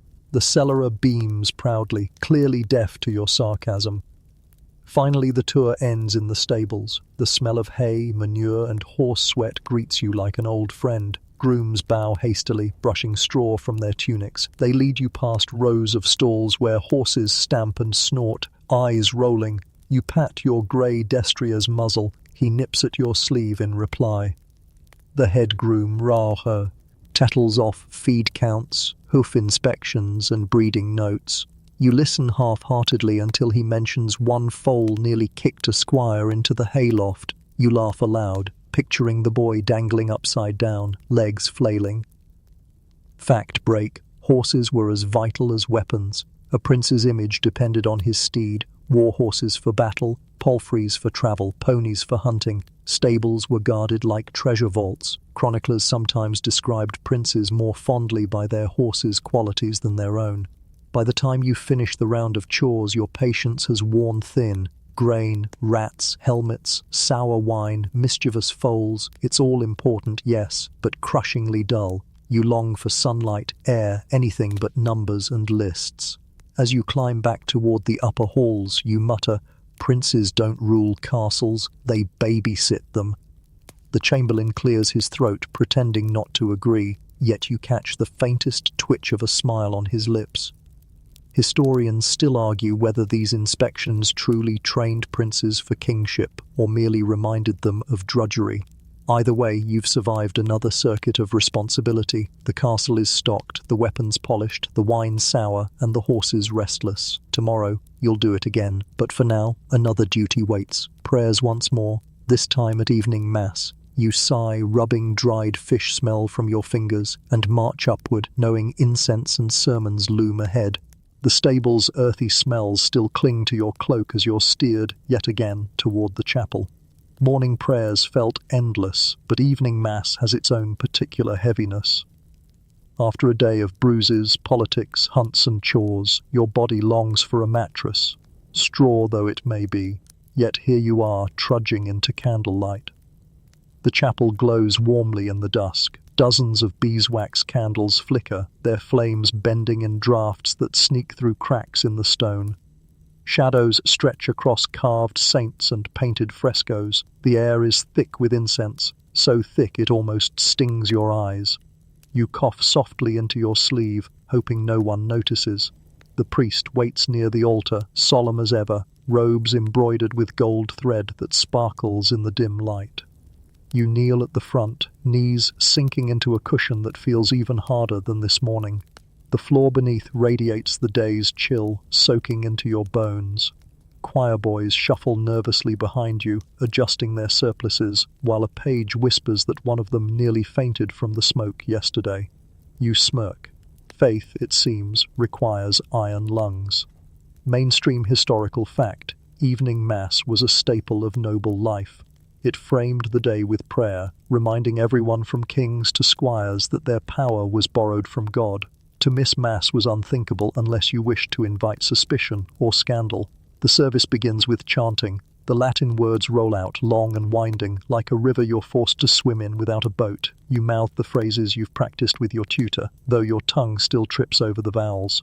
One mispronunciation earns you a sharp glare from the bishop. You bow your head quickly, cheeks hot, pretending you were just coughing. Here's a quirky tidbit. Some medieval churches installed incense burners so enormous they swung like pendulums, releasing clouds of smoke that could smother a small flock of sheep. The most famous is still used in Santiago de Compostela in Spain. Chroniclers describe nobles ducking as the censer swung dangerously low. Historians still argue whether it was an act of devotion or simply a medieval stunt show. The chanting continues, joined by the choir. Their voices rise, weaving together in harmonies that echo off stone, filling every corner with sound. For a moment you almost forget the day's aches. The music is haunting, beautiful, like the breath of heaven spilling into your tired body. Then one boy's voice cracks, loud and pitiful, and you bite your lip to keep from laughing. The chamberlain shoots you a warning look. You shrug, still smiling faintly.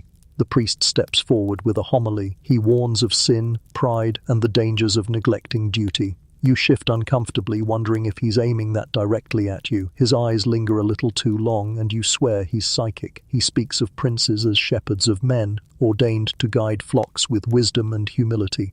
You murmur a prayer for patience, imagining sheep bleating during council meetings. Fact break. Medieval priests often used sermons to remind nobles of their responsibilities. Religion wasn't just private devotion, it was political glue. By stressing that rulers answered to God, clergy secured influence over kings. Some rulers embraced this, others resisted fiercely. The tension between crown and church shaped centuries of history. As the homily drags on, your mind wanders. You study the stained glass window overhead, colours muted by the fading light. It shows St. George slaying a dragon, sword plunged deep, cape flying heroically. You smirk, remembering your tutor's lecture. Slay the dragon within before the dragon without. You whisper to yourself, the dragon within me is boredom. Quirky aside, not all medieval chapels were solemn. Some courts allowed jesters inside during Mass, letting them perform small antics to keep nobles from dozing. Historians still argue whether this practice was tolerated or scandalized. You secretly wish one would burst in right now, juggle candles and lighten the mood. The Eucharist begins. The priest raises the host, his hands trembling slightly. Candles flare, the choir hums, and everyone bows. You close your eyes, whispering prayers for your family, your kingdom, and, honestly, for a softer cushion. The wafer is placed on your tongue, dry and bland, dissolving slowly. You wash it down with a sip of wine, sharper than you'd like. Ritual over, but the symbolism weighs heavy. As the service ends, bells chime outside, echoing through the halls. The congregation files out in hushed reverence, though chatter resumes quickly once they're in the corridor. Politics, gossip, and feasting plans re-emerge as though God had briefly muted them. You linger behind, staring at the altar, the smoke, the saints carved in stone. Historians still argue whether princes truly found solace in these daily rituals or simply endured them, perhaps both. Faith provides comfort, yes, but obligation makes it feel like another chain.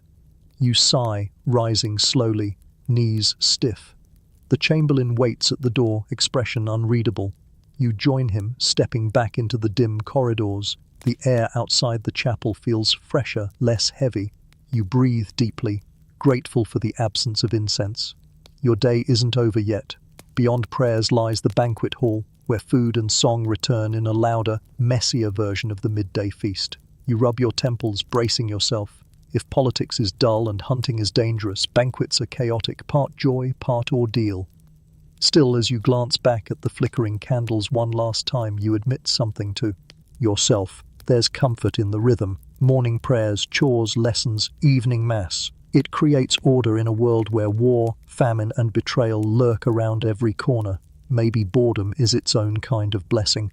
With that thought, you step away, following the noise of laughter and clattering dishes that already spill from the hall ahead. The chapel's hush barely fades from your ears before it's replaced by the booming clamour of the banquet hall. Evening has arrived, and the castle comes alive in a way that makes the morning's mass feel like a distant dream. Torches blaze along the walls, banners ripple in the draught, and the smell, oh, the smell, hits you before you even step inside. Roasted meats, stewed vegetables, spiced wine, and the faint but undeniable undertone of unwashed nobles.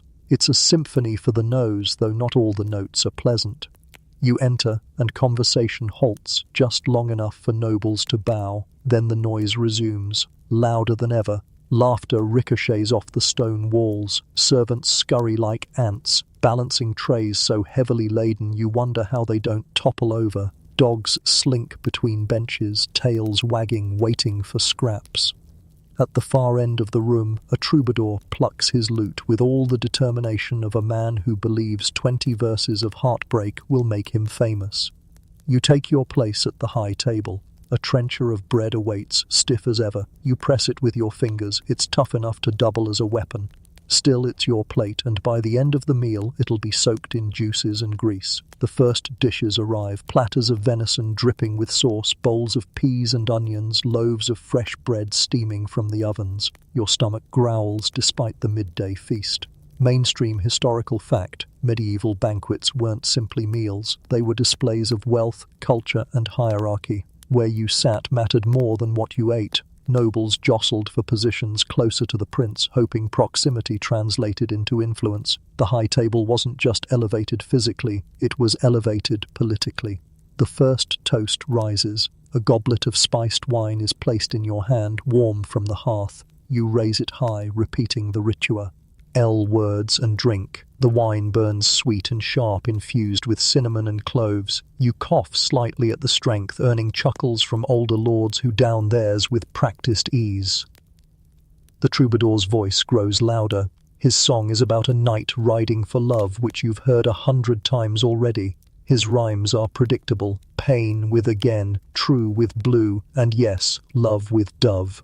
You stifle a groan. The nobles nod along, pretending to be enraptured. You lean to your page and whisper, "If he rhymes dove with glove, I'll outlaw poetry." The boy nearly spits his drink, trying not to laugh. Here's a quirky tidbit. Some troubadours were so long-winded their performances stretched for hours. Chroniclers grumbled about being trapped in halls while minstrels sang every verse of epic tales. Historians still argue whether the nobles truly enjoyed these sagas or simply endured them as part of courtly culture. Judging by your aching ears, you're inclined toward the latter. The food keeps coming. A roasted swan, its feathers reattached for decoration, is paraded through the hall. Nobles gasp appreciatively, though you wonder how many actually want to chew on swan. The servants carve it, revealing meat that's stringy and tough. You politely take a bite, trying not to grimace. It tastes like duck with ambitions, but none of the charm. Fact break. Exotic dishes often appeared at banquets not for flavor but for spectacle. Peacocks were roasted, then redressed in their feathers to awe guests. Some dishes were gilded with gold leaf, edible wealth. The goal wasn't to satisfy hunger, but to remind everyone that your court could afford extravagance others only dreamed of. You turn back to your trencher, happier with the venison, which at least tastes like it came from this planet. You dip bread into the juices, tearing it with greasy fingers, wiping your hole, and absently on your tunic. The chamberlain clears his throat, a subtle reminder of etiquette, but you shrug. Even princes have to chew. Around you, conversation flows thick. Nobles gossip about alliances, argue about borderlands, laugh about hunting mishaps. One knight boasts about spearing a boar, though another loudly insists the boar tripped and practically skewered itself. Voices rise, cheeks flush with wine, and you sit back, watching the hall unravel into a mixture of politics and comedy. Quirky aside, banquets sometimes ended in food fights. Chronicles mention nobles flinging bones or crusts when wine loosened their restraint. Historians still argue whether these reports were exaggerated satire or accurate snapshots of drunken revelry. Watching one baron toss a chicken bone to the hounds under the table, you suspect both could be true. The troubadour hits verse 15. You sigh. You glance around the hall, noting who looks genuinely entertained and who's just pretending. The older nobles close their eyes, nodding in rhythm, though whether they're meditating or sleeping is unclear. A younger noble leans forward, eyes shining, clearly captivated. You wonder if he's in love himself or simply tone deaf. A new dish arrives, lamprey pie. The smell alone makes your stomach lurch. You poke at it with your knife, revealing a slimy coil. You glance at the page beside you. If I eat this, you whisper, it'll be my last supper. He smirks and offers to trade you his portion of roasted pork. You accept eagerly, sliding the pie away like it's cursed. Mainstream fact: lampreys were considered delicacies in medieval courts, often reserved for royalty. King Henry I of England supposedly died after eating a surfeit of lampreys. They were prized despite their eel-like appearance and dubious taste. You decide kingship can have that privilege. You'll stick to pork. The banquet barrels onward. Wine flows faster, laughter louder, and the troubadour finally ends his saga. The hall bursts into applause, more of relief than admiration. You clap politely, though your palms sting from slapping them together too hard in your eagerness to be done. But of course the entertainment isn't over. A fire breather steps forward, torch in hand, cheeks puffing. He exhales and flames bloom like miniature suns. The hall gasps, some cheering, some crossing themselves nervously. You lean back, eyebrows raised, hoping he doesn't singe your eyebrows. The dogs bark furiously, tails wagging as though they want to chase the fire itself. Here's a quirky tidbit. Fire tricks weren't uncommon at courts, though some went horribly wrong. Chroniclers describe performers accidentally setting tapestries ablaze, forcing nobles to flee their halls mid-feast. Historians still argue whether these stories are exaggerated, but the scorch marks in some castles suggest otherwise. You keep one eye on the nearest water bucket, just in case. The fire breather bows, singed but triumphant. The nobles cheer, sloshing wine onto the rushes. You breathe out, glad the castle hasn't turned into an oven. The night stretches on, dishes dwindle, goblets empty, laughter turns slurred. Some nobles lean heavily on the table, eyelids drooping. A few slip quietly away to their chambers, bellies full, heads spinning. The troubadour makes a half-hearted attempt to start another ballad, but the chamberlain wisely waves him off.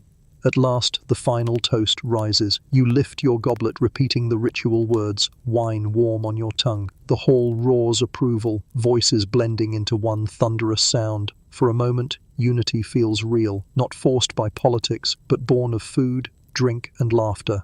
The feast ends. Servants sweep in, clearing bones, trenchers, and spilled wine. Dogs lick the rushes clean. The fire in the hearth burns low, embers glowing softly. You stand, swaying slightly from the wine, and stretch. Another performance complete, another mask worn. Historians still argue whether banquets brought true joy or were simply theatre of excess. You suspect both are true. You felt laughter, tasted warmth, yet also played your role, smiling when expected, toasting when required. The feast fills the belly, yes, but also reminds you that your life is never fully your own. As you leave the hall, torchlight flickering over your cloak, you sigh softly. Tomorrow will bring more meals, more songs, more verses about doves. For now, though, the night whispers of courtyard games, dice rattling, and sly cousins waiting to cheat. The banquet hall still hums behind you as you step into the cooler night air of the courtyard. Your head buzzes faintly from the wine. Your belly is stuffed with venison and pork, but rest is still far away. Evening is not meant for sleep just yet. It's meant for games. Princes, after all, must prove they can rule not only the battlefield and council chamber, but also the chessboard and dice cup. The courtyard is lit by torches planted in iron sconces, their flames swaying in the breeze. Shadows leap across the cobblestones, mixing with the soft chatter of nobles and cousins gathering in little clusters. The smell of smoke and the faint tang of spilled wine drift from the hall. Somewhere, a lute strums a lazy tune, but tonight's entertainment is not performance, it's competition. A table has been set up with a board of carved wood inlaid with squares of black and ivory. Chess. Its pieces gleam in the firelight. Kings, queens, bishops, knights, pawns, all waiting to march. Next to it sits a smaller table where dice clatter inside a leather cup. Your sly cousin Richard, a boy only a little older than you but infinitely more mischievous, grins as he shakes the cup with exaggerated flair. "Cousin," he says, bowing mockingly, "ready to lose again?" His smile is sharp enough to slice bread. You roll your eyes. Set. Ling opposite him at the dice table. "This time," you reply, "I'll keep both hands on the cup. You won't slip extra bones into it while I'm distracted." He laughs, feigning innocence, but you've seen him cheat often enough to know better. Mainstream historical fact. Dice games were incredibly popular in medieval courts. Soldiers, nobles, even kings played. The games were simple, the stakes often high, and cheating was common enough to warrant moral sermons from priests. Gambling was condemned as sinful, yet tolerated as an inevitable pastime. Richard shakes, slams the cup down and reveals his throw. Double sixes. He grins smugly. You raise your eyebrows. "Convenient," you mutter. You shake, toss and reveal a pair of threes. He claps his hands, bowing again. Fortune favors the bold and the blessed. Quirky tidbit. Some dice were weighted or carved irregularly to favor certain numbers. Archaeologists have even found dice with mismatched pips. Historians still argue whether these were accidents of craftsmanship or deliberate tricks. Watching Richard's smug grin, you're inclined toward the latter. You play several rounds. Sometimes you win, more often you lose, though you notice Richard's victories come with suspiciously lucky streaks. A servant mutters under his breath that the prince should demand new dice. You wave him off, choosing instead to endure Richard's antics. "If I can rule my temper here," you whisper, "I can rule it anywhere." Eventually, you abandon dice for chess. The carved board is set, pieces gleaming. You face Richard again, though this time cheating is harder. The game begins slowly, pawns inching forward, knights leaping. Richard smirks with every move, convinced he'll outwit you. But you've learned from your tutor that chess is more than pastime, it's training for strategy. Each move mirrors the battlefield, sacrifices, ambushes, defenses. Faye. TT break. Chess entered Europe from the Islamic world around the early Middle Ages. It became wildly popular among nobles as both entertainment and allegory. Kings were reminded that power was fragile, pawns could rise, and one wrong move could topple a crown. Chroniclers often described princes learning chess as proof of their readiness to command armies. The match grows tense. Richard lunges too quickly with his queen, leaving his flank exposed. You bite back a grin, slide your bishop across the board and corner him. He frowns, realizing too late. Within minutes, his king is trapped. "Checkmate," you announce, savoring the word. Richard scowls, mutters about luck, and kicks at the cobblestones. "You always get the priest's pieces," he grumbles. You lean back, triumphant. "Perhaps God prefers me." He throws a bread crust at you and you laugh.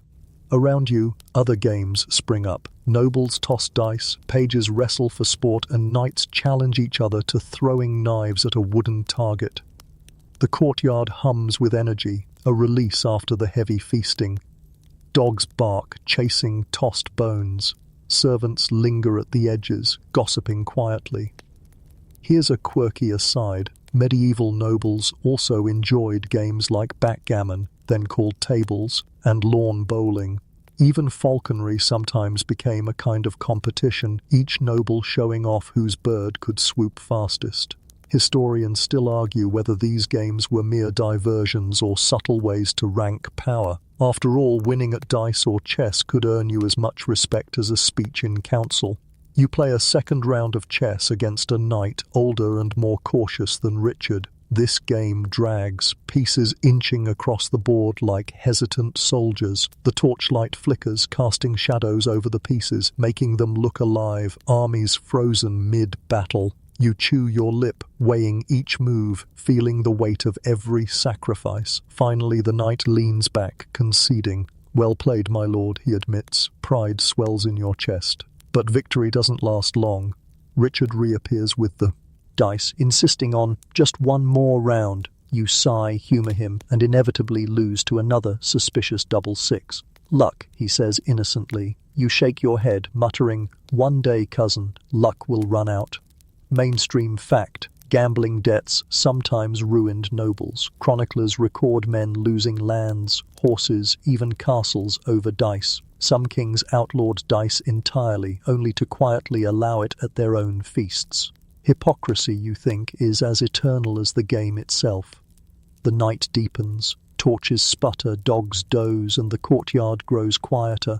The nobles drift away, satisfied with victories or grumbling over losses. You linger a moment longer, staring at the chessboard. The pieces gleam in the dying light, kings and pawns alike awaiting the next game. You think about your tutor's words: rule a board well, and perhaps you'll rule a kingdom. Historians still argue whether such games truly prepared princes for rule or merely entertained them. For you, they're both. Each move teaches patience, each loss teaches humility, each victory teaches restraint, and above all they remind you that life, like dice, always balances skill with chance. At last the chamberlain clears his throat. Bed is still far away. The night council waits, and with it whispers of war, taxes and treaties. You sigh, standing slowly, brushing crumbs from your tunic. Games are done. Now the serious game begins. The courtyard games fade behind you, laughter dwindling into the night air, replaced once again by the weight of duty. The chamberlain leads you down a narrow corridor lit by wall sconces, their flames trembling with every draught. Ahead, double doors loom, heavy oak bound with iron. Beyond them waits the night council, the place where merriment ends and whispers sharpen into politics. You enter, and the room hushes.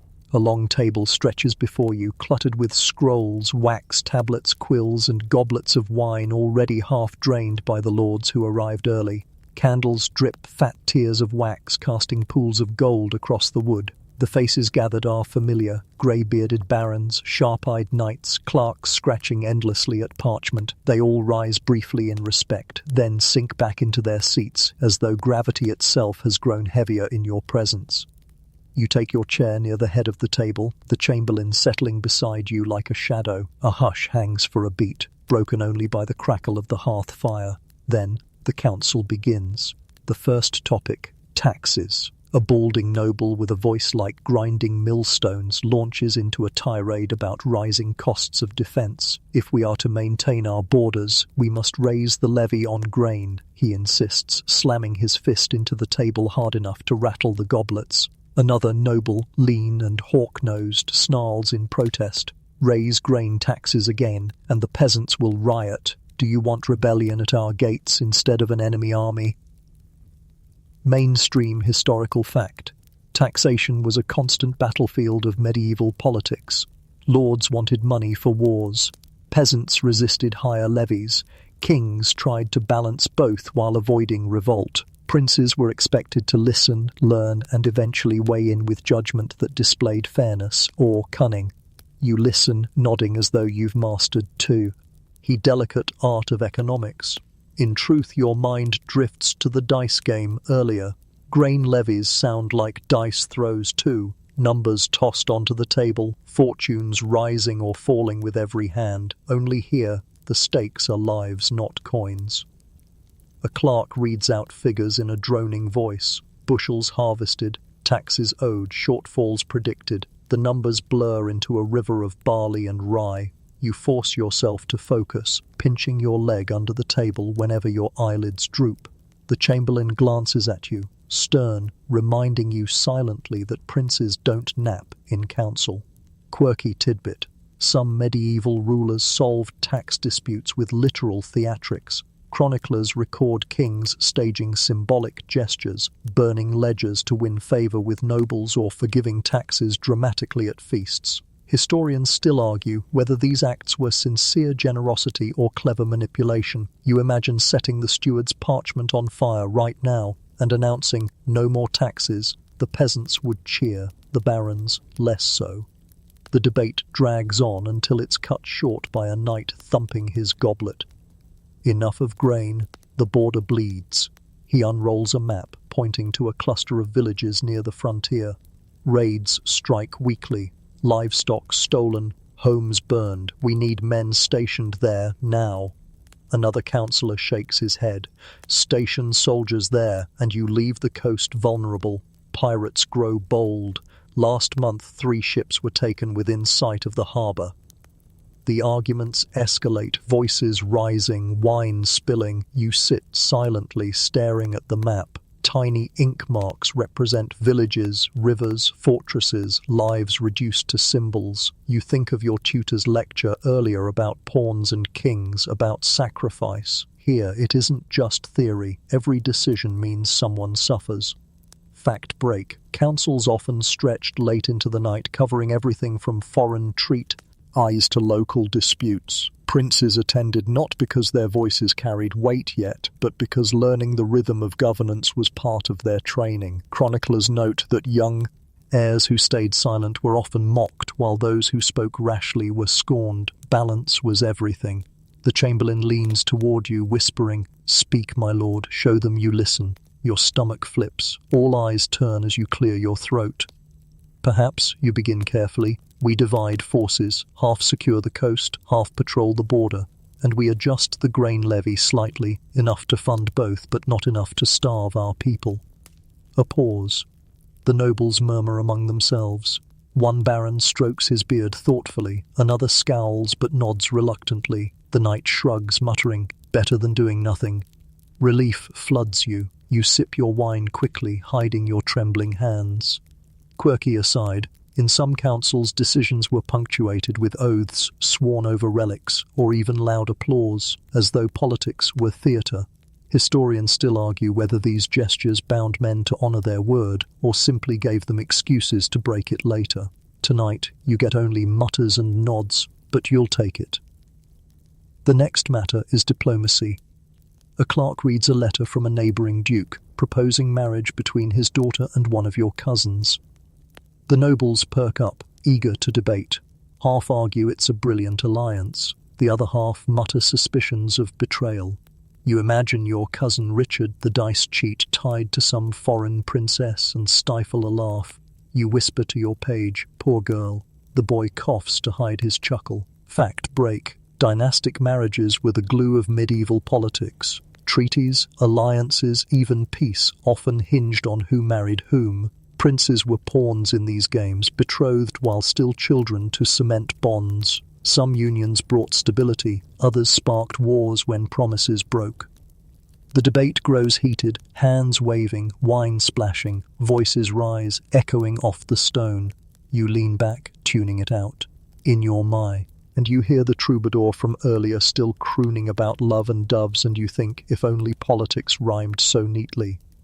As the council drags on, fatigue sets in, candles burn low, wax puddling onto the table, nobles slump in their seats, voices hoarse. Yet the arguments never truly end. They only pause until tomorrow. You rub your temples, head heavy, body aching from the hunt, the games, the feast. At last, the chamberlain rises, declaring the council adjourned. Nobles push back chairs, muttering farewells, already plotting new disputes for the morning. You stand stiffly, bowing your head in polite farewell, though your heart soars at the thought of bed. Historians still argue whether these night councils truly solved problems or merely postponed them. You suspect the latter. Tonight's decisions feel fragile, like dice rolls about to tumble again. But you played your part. You spoke, you listened, you endured. As you step into the corridor, the air feels cooler, fresher. The torches flicker low, shadows stretching long. The castle quiets at last, but before you can collapse into straw and blankets, one final ritual awaits, retreating to your private chamber where silence and shadows are companions, and ghosts perhaps. You sigh, tugging your cloak tighter, and follow the chamberlain toward the heavy doors of your sanctuary. Another mask slips off, another duty done. Tomorrow will bring more, but tonight, at least, bed is near. The council's echoes fade behind you as you trudge down the corridor, boots thudding against stone worn smooth by centuries of footsteps. Servants carry torches ahead, their flames dancing and painting the walls in restless shadows. The hour is late, and the castle has grown quiet. No banquets, no laughter, no debating barons, only the occasional creak of timber, the distant bark of a dog in the courtyard, or the sigh of wind slipping through arrow slits. At last, you reach your private chamber. The guards at the door step aside, their halberds gleaming faintly in the torchlight. Heavy iron locks rattle as the chamberlain unlocks the door with a ring of keys that clink like church bells. You step inside and the door groans shut behind you, bolts sliding into place with a finality that feels both safe and suffocating. Your chamber is grand by peasant standards, but less glamorous than ballads might suggest. Stone walls rise high, hung with thick tapestries to hold in warmth. A carved wooden bed dominates the room, its canopy heavy with embroidered cloth, curtains drawn to ward off draughts and prying eyes. A fire flickers in the hearth, though it's more embers than flames. The air smells faintly of smoke, beeswax, and the faint mustiness of damp stone. Mainstream historical fact: noble chambers in medieval castles were fortified like small fortresses themselves. Doors were locked, sometimes barred from within, and windows were narrow slits. Curtains around beds served not just as decoration, but as insulation against bitter draughts. Princes lived behind layers of security, yet the safety often felt like isolation. You let your cloak fall onto a chair, the weight slipping from your shoulders.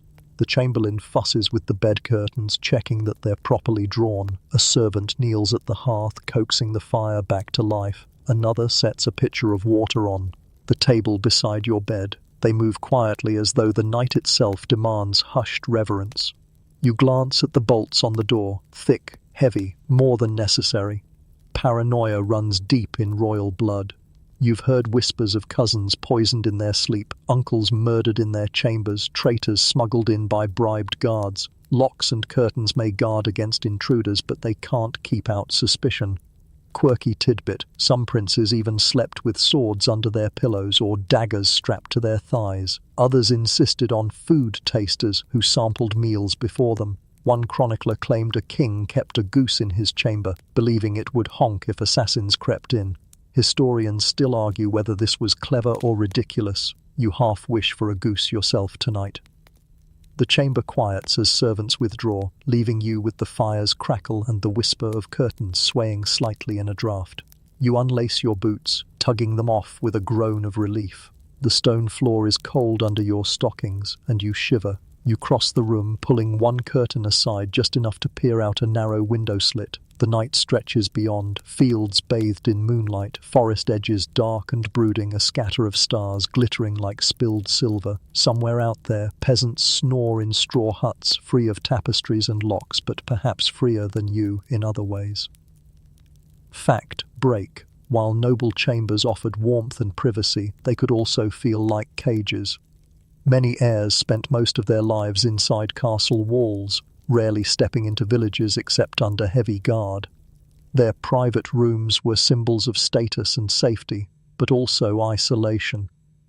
You let the curtain fall back into place and sink onto your bed. The mattress, stuffed with straw and feathers, creaks under your weight. It's softer than a soldier's pallet, yet still uneven. Again, lumps pressing against your back if you shift the wrong way. The heavy blankets smell faintly of herbs, lavender and rosemary scattered inside to ward off moths and supposedly evil spirits. You lie back, staring at the canopy above, and listen. The castle is never truly silent. Beams creak as the wind shifts.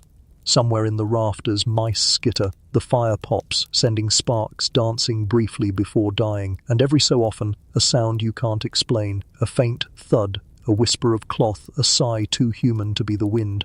Quirky aside, castles bred ghost stories like kitchens bred rats. Servants whispered of restless spirits, headless knights, murdered ladies wandering halls. Some lords leaned into these tales, using them to keep servants from snooping where they shouldn't. Historians still argue whether these ghost stories reflected real fears or clever propaganda. You, lying in your curtained bed, are inclined to believe at least some of them.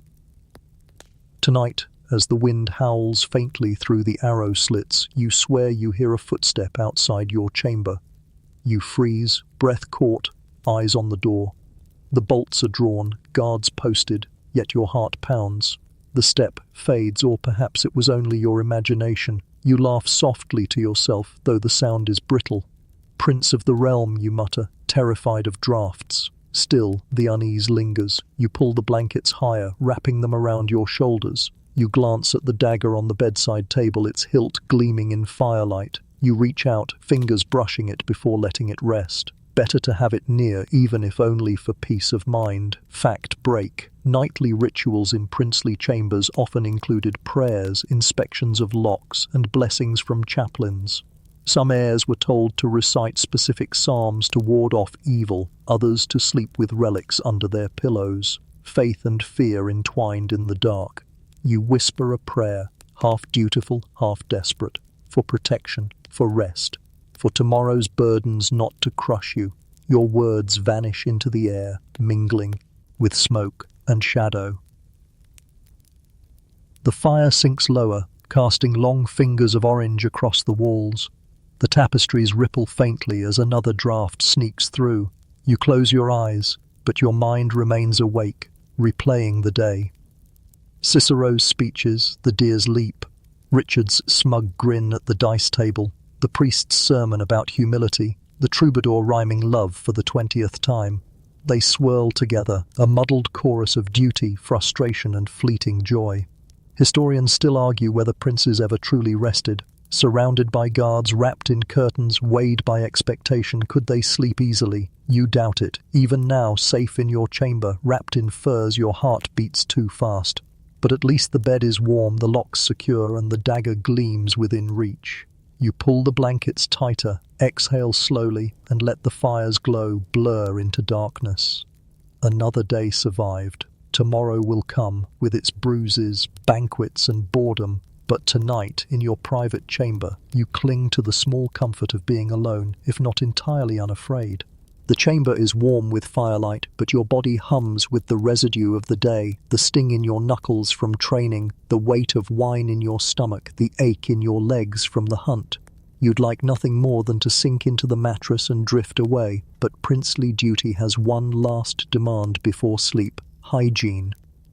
A servant knocks lightly and slips inside, carrying a wooden bucket sloshing with water. Steam curls faintly from the surface. Behind him comes the barber, a squat man with a pouch of tools dangling at his waist, razors, combs, shears, and worse, leeches wriggling in a glass jar. You groan. "Not the leeches tonight," you mutter. He smiles thinly as if to say, "We'll see." Mainstream historical fact. Medieval hygiene rituals were nothing like modern ones. Baths were rare luxuries, sometimes reserved for holy days or special occasions. Daily cleansing often meant a basin of water for hands and face, rinses with herbs, and occasional medical treatments by barbers. These men weren't just hair cutters, they doubled as doctors, surgeons, and amateur philosophers of bodily humours. The barber sets his pouch on the table, eyeing you critically. "A bit pale, my lord, too much wine. The humours are unbalanced." You roll your eyes. "The humours are always unbalanced. Perhaps they're drunk." He doesn't laugh. He rarely does. The servant pours water into a basin. You dip a cloth, wring it out, and wipe your face. The water is lukewarm, scented with rosemary. It feels refreshing against your skin, though it trickles down your neck and dampens your tunic. You splash your hands next, rubbing away the grease of roasted meats. For a moment, you feel almost clean. Quirky tidbit: some nobles used tooth powders made from crushed herbs, charcoal, or even ground oyster shells. The concoctions whitened teeth but probably shredded enamel. Historians still argue whether these remedies helped or harmed more. Tonight, your servant hands you a cloth sprinkled with mint and sage. You rub your teeth, wincing at the grit. Your breath smells fresher, but your gums sting. The barber approaches with a comb, tugging at your hair. He mutters about split ends, snips at curls, and suggests a trim. You sigh, letting him fuss. He snips a little too eagerly, hair falling onto your shoulders. "Careful," you warn. "I'm a prince, not a sheep." He grunts, unimpressed. Then comes the dreaded part. He holds up the jar of leeches, their bodies squirming against the glass. "Your complexion suggests excess blood," he declares solemnly. "A small letting will restore balance." You grimace, shaking your head. "Or perhaps a small nap will restore balance." The chamberlain, watching from the corner, raises an eyebrow. You groan. Resistance is futile. The barber rolls up your sleeve, presses a leech against your arm. The creature latches on with a faint sting. You shudder, resisting the urge to swat it away. "Delightful," you mutter. A bracelet that eats you alive. The servant snorts softly before pretending to cough. Fact break. Bloodletting was a cornerstone of medieval medicine, based on the belief that health depended on balancing the four humours: blood, phlegm, black bile, and yellow bile. Leeches were considered a gentler method than cutting veins. Historians still argue whether it helped or harmed, though modern science leans heavily toward harmed. You sit impatiently as the leech swells, your arm tingling. The barber eventually plucks it free, dropping it back into the jar with satisfaction. He pats your arm. "Much better. You'll sleep soundly now," you mutter, "or I'll dream of slimy bracelets." Next, he offers a rinse of vinegar mixed with herbs. You splash it over your scalp, coughing at the sharp sting in your nose. "Kills lice," he explained. As you sniff, "It kills everything, including joy." Still you endure. The medieval prince is not exempt from vinegar baths.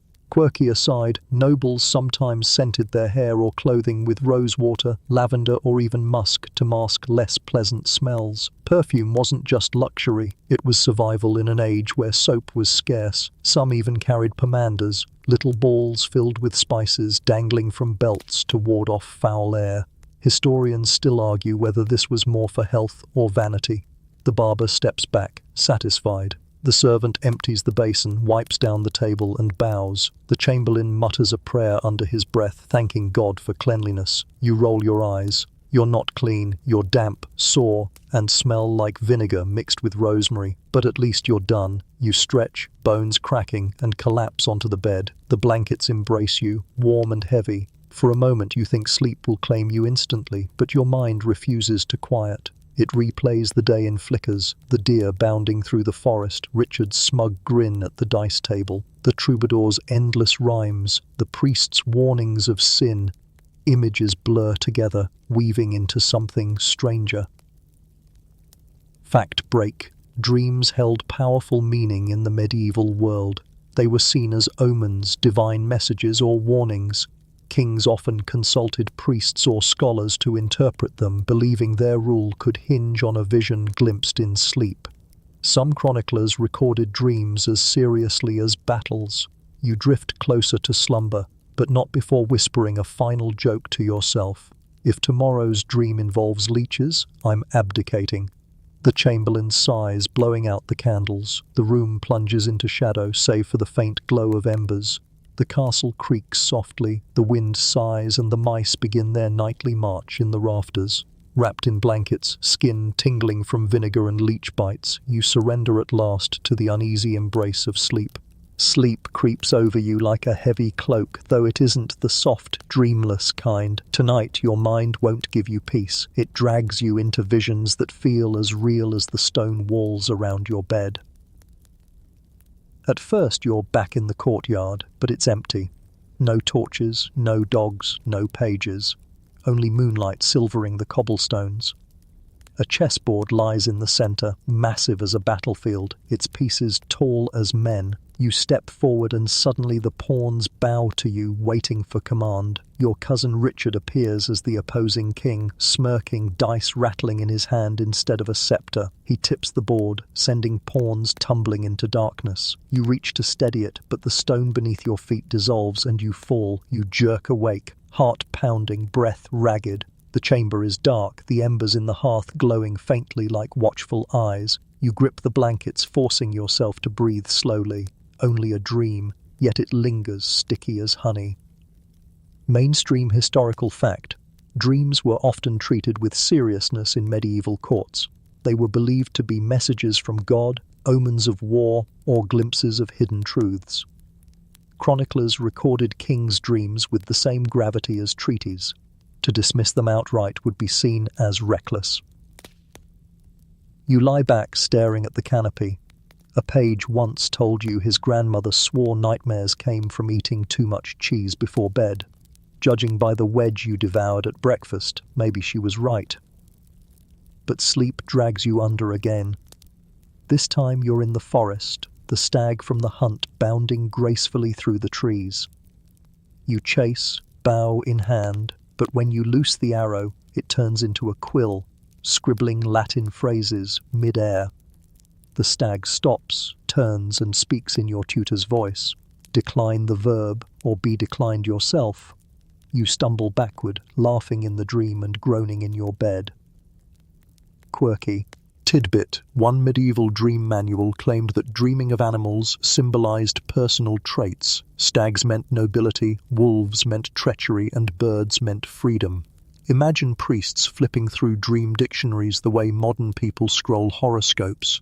Historians still argue whether these manuals guided real decisions or were just medieval entertainment.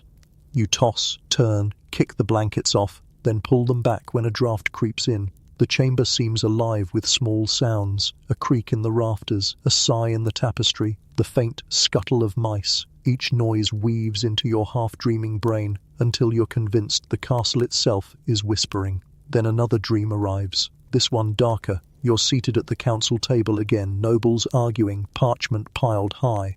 But their faces are blurred, features melting into shadows. They chant in unison, words you can't decipher until the parchment bursts into flame.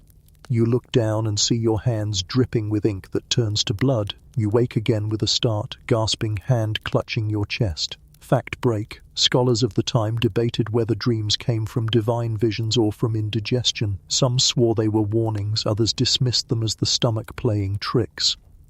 Augustine argued dreams could be moral tests, while physicians pointed to vapors rising from the belly. Historians still argue whether medieval rulers truly believed every dream was divine or simply cherry-picked the ones that suited their politics. You sit up, rubbing your temples. The chamber feels smaller now, the shadows thicker. You pour water from the pitcher, sip it, the coolness grounding you. You mutter aloud, voice low, "If dreams are omens, then I'm doomed by cheese, deer, and dice." Eventually, exhaustion pulls you under again, though sleep is restless. One last dream takes shape. You're standing in a banquet hall, goblets raised, nobles cheering. But when you look closer, they aren't cheering, they're laughing. Every face wears your cousin's smirk. The troubadour strums his lute, singing the same rhyme, "Love with dove," over and over until the walls shake with it. You clap your hands over your ears, shouting, but the sound swells until it becomes the toll of chapel bells.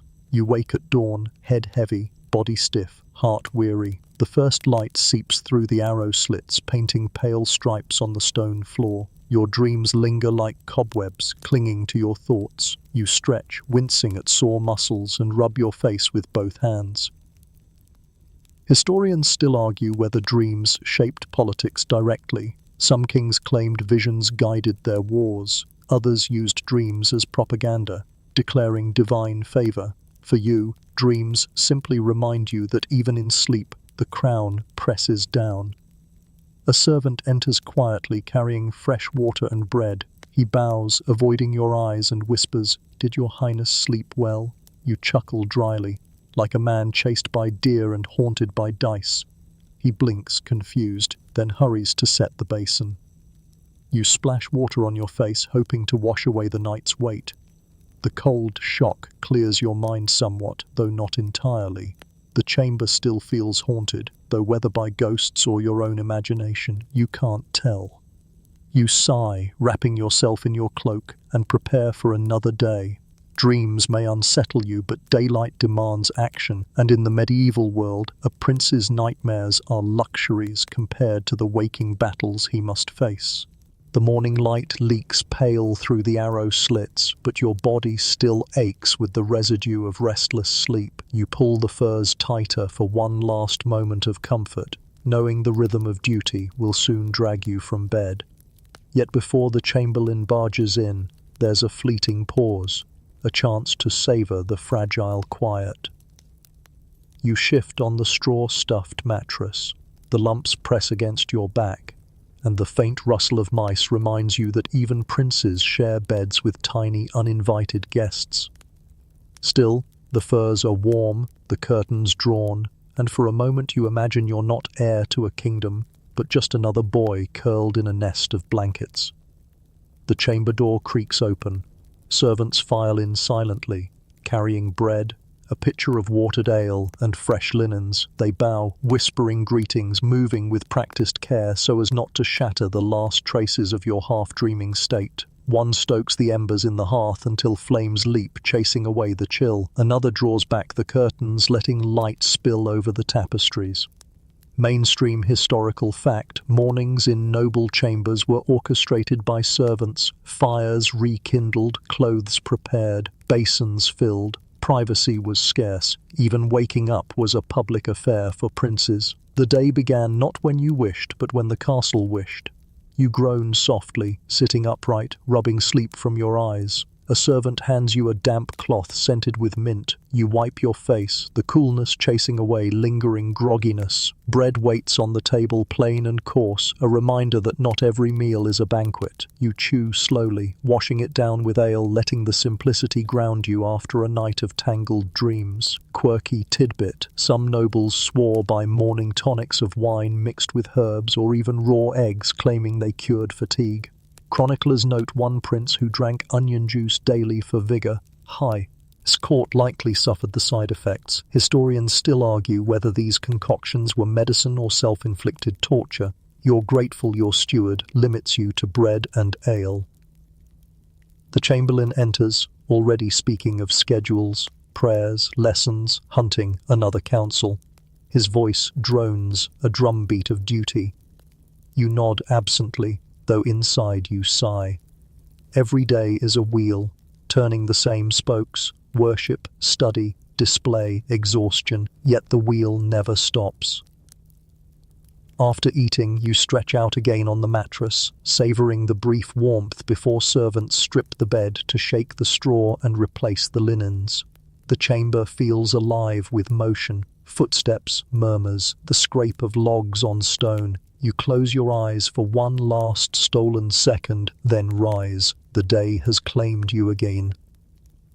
Fact: break. Princes' lives were cycles of repetition. The details shifted: different tutors, new disputes, fresh hunts, but the rhythm remained the same. That rhythm gave stability but also carried monotony. Chroniclers rarely wrote of boredom, yet you suspect it weighed heavier than battles. You step to the narrow window slit, peering out. The courtyard bustles, squires leading horses, kitchen boys carrying baskets, guards changing shifts. Beyond the walls, mist curls over the fields. Life stirs everywhere, but you watch from behind stone. Freedom seems close, yet distant as the horizon. You return to the bed, sinking into the furs once more. The chamberlain frowns, but you wave him off. One moment, you murmur. You stare at the canopy, feeling the heaviness in your limbs, the weight of another day already pressing. Historians still argue whether princes longed for their crowns or dreaded them. Some ran eagerly toward power, others staggered under it. You, lying in your straw-stuffed cocoon, feel both. The crown promises glory but steals peace. Even here, in the quiet of morning, you know it waits. You pull the blankets higher, listening to the faint crackle of the fire, the distant clang of hooves, the whisper of servants tidying around you. Sleep beckons again, though the day insists otherwise. For a moment you resist, sinking deeper, letting the straw rustle like lullabies. And so, in the uneasy space between waking and duty, you rest, half prince, half child, still searching for peace in a world that never truly grants it. And now, listener, as our long journey through the life of a medieval prince draws to its close, let the pace slow with me. The flicker of torches fades, the clang of swords softens, the endless chatter of nobles dissolves into a hush. Imagine the castle at night, its walls vast and heavy, yet wrapped in stillness. The prince lies in his chamber, straw mattress beneath him, furs gathered close. The embers glow faintly in the hearth, painting the stone with soft orange light. Beyond the narrow window, stars scatter across a velvet sky, their light older than kingdoms, older than crowns. The mice scurry less noisily now, the tapestries sway only gently in the draught. The whole world exhales as though tired from the day's rituals too. Your own breath slows to match the rhythm of the prince's. Inhale, exhale. The body loosening, the thoughts drifting. Even the weight of crowns and councils cannot pierce this final moment of rest. The duties of tomorrow are far away, tucked into corners where dreams belong. Let yourself feel the calm, the heaviness in your limbs, the comfort of blankets, the sense that for now, nothing is required of you. The prince drifts towards sleep, and so do you, carried on the same tide. The stories, the hunts, the banquets, the endless prayers, they dissolve into quiet, into the steady whisper of rest. So close your eyes, release the day, and know that here, in the hush of night, you are safe. The castle is at peace, the world is distant, and dreams, strange though they may be, will keep you company until morning.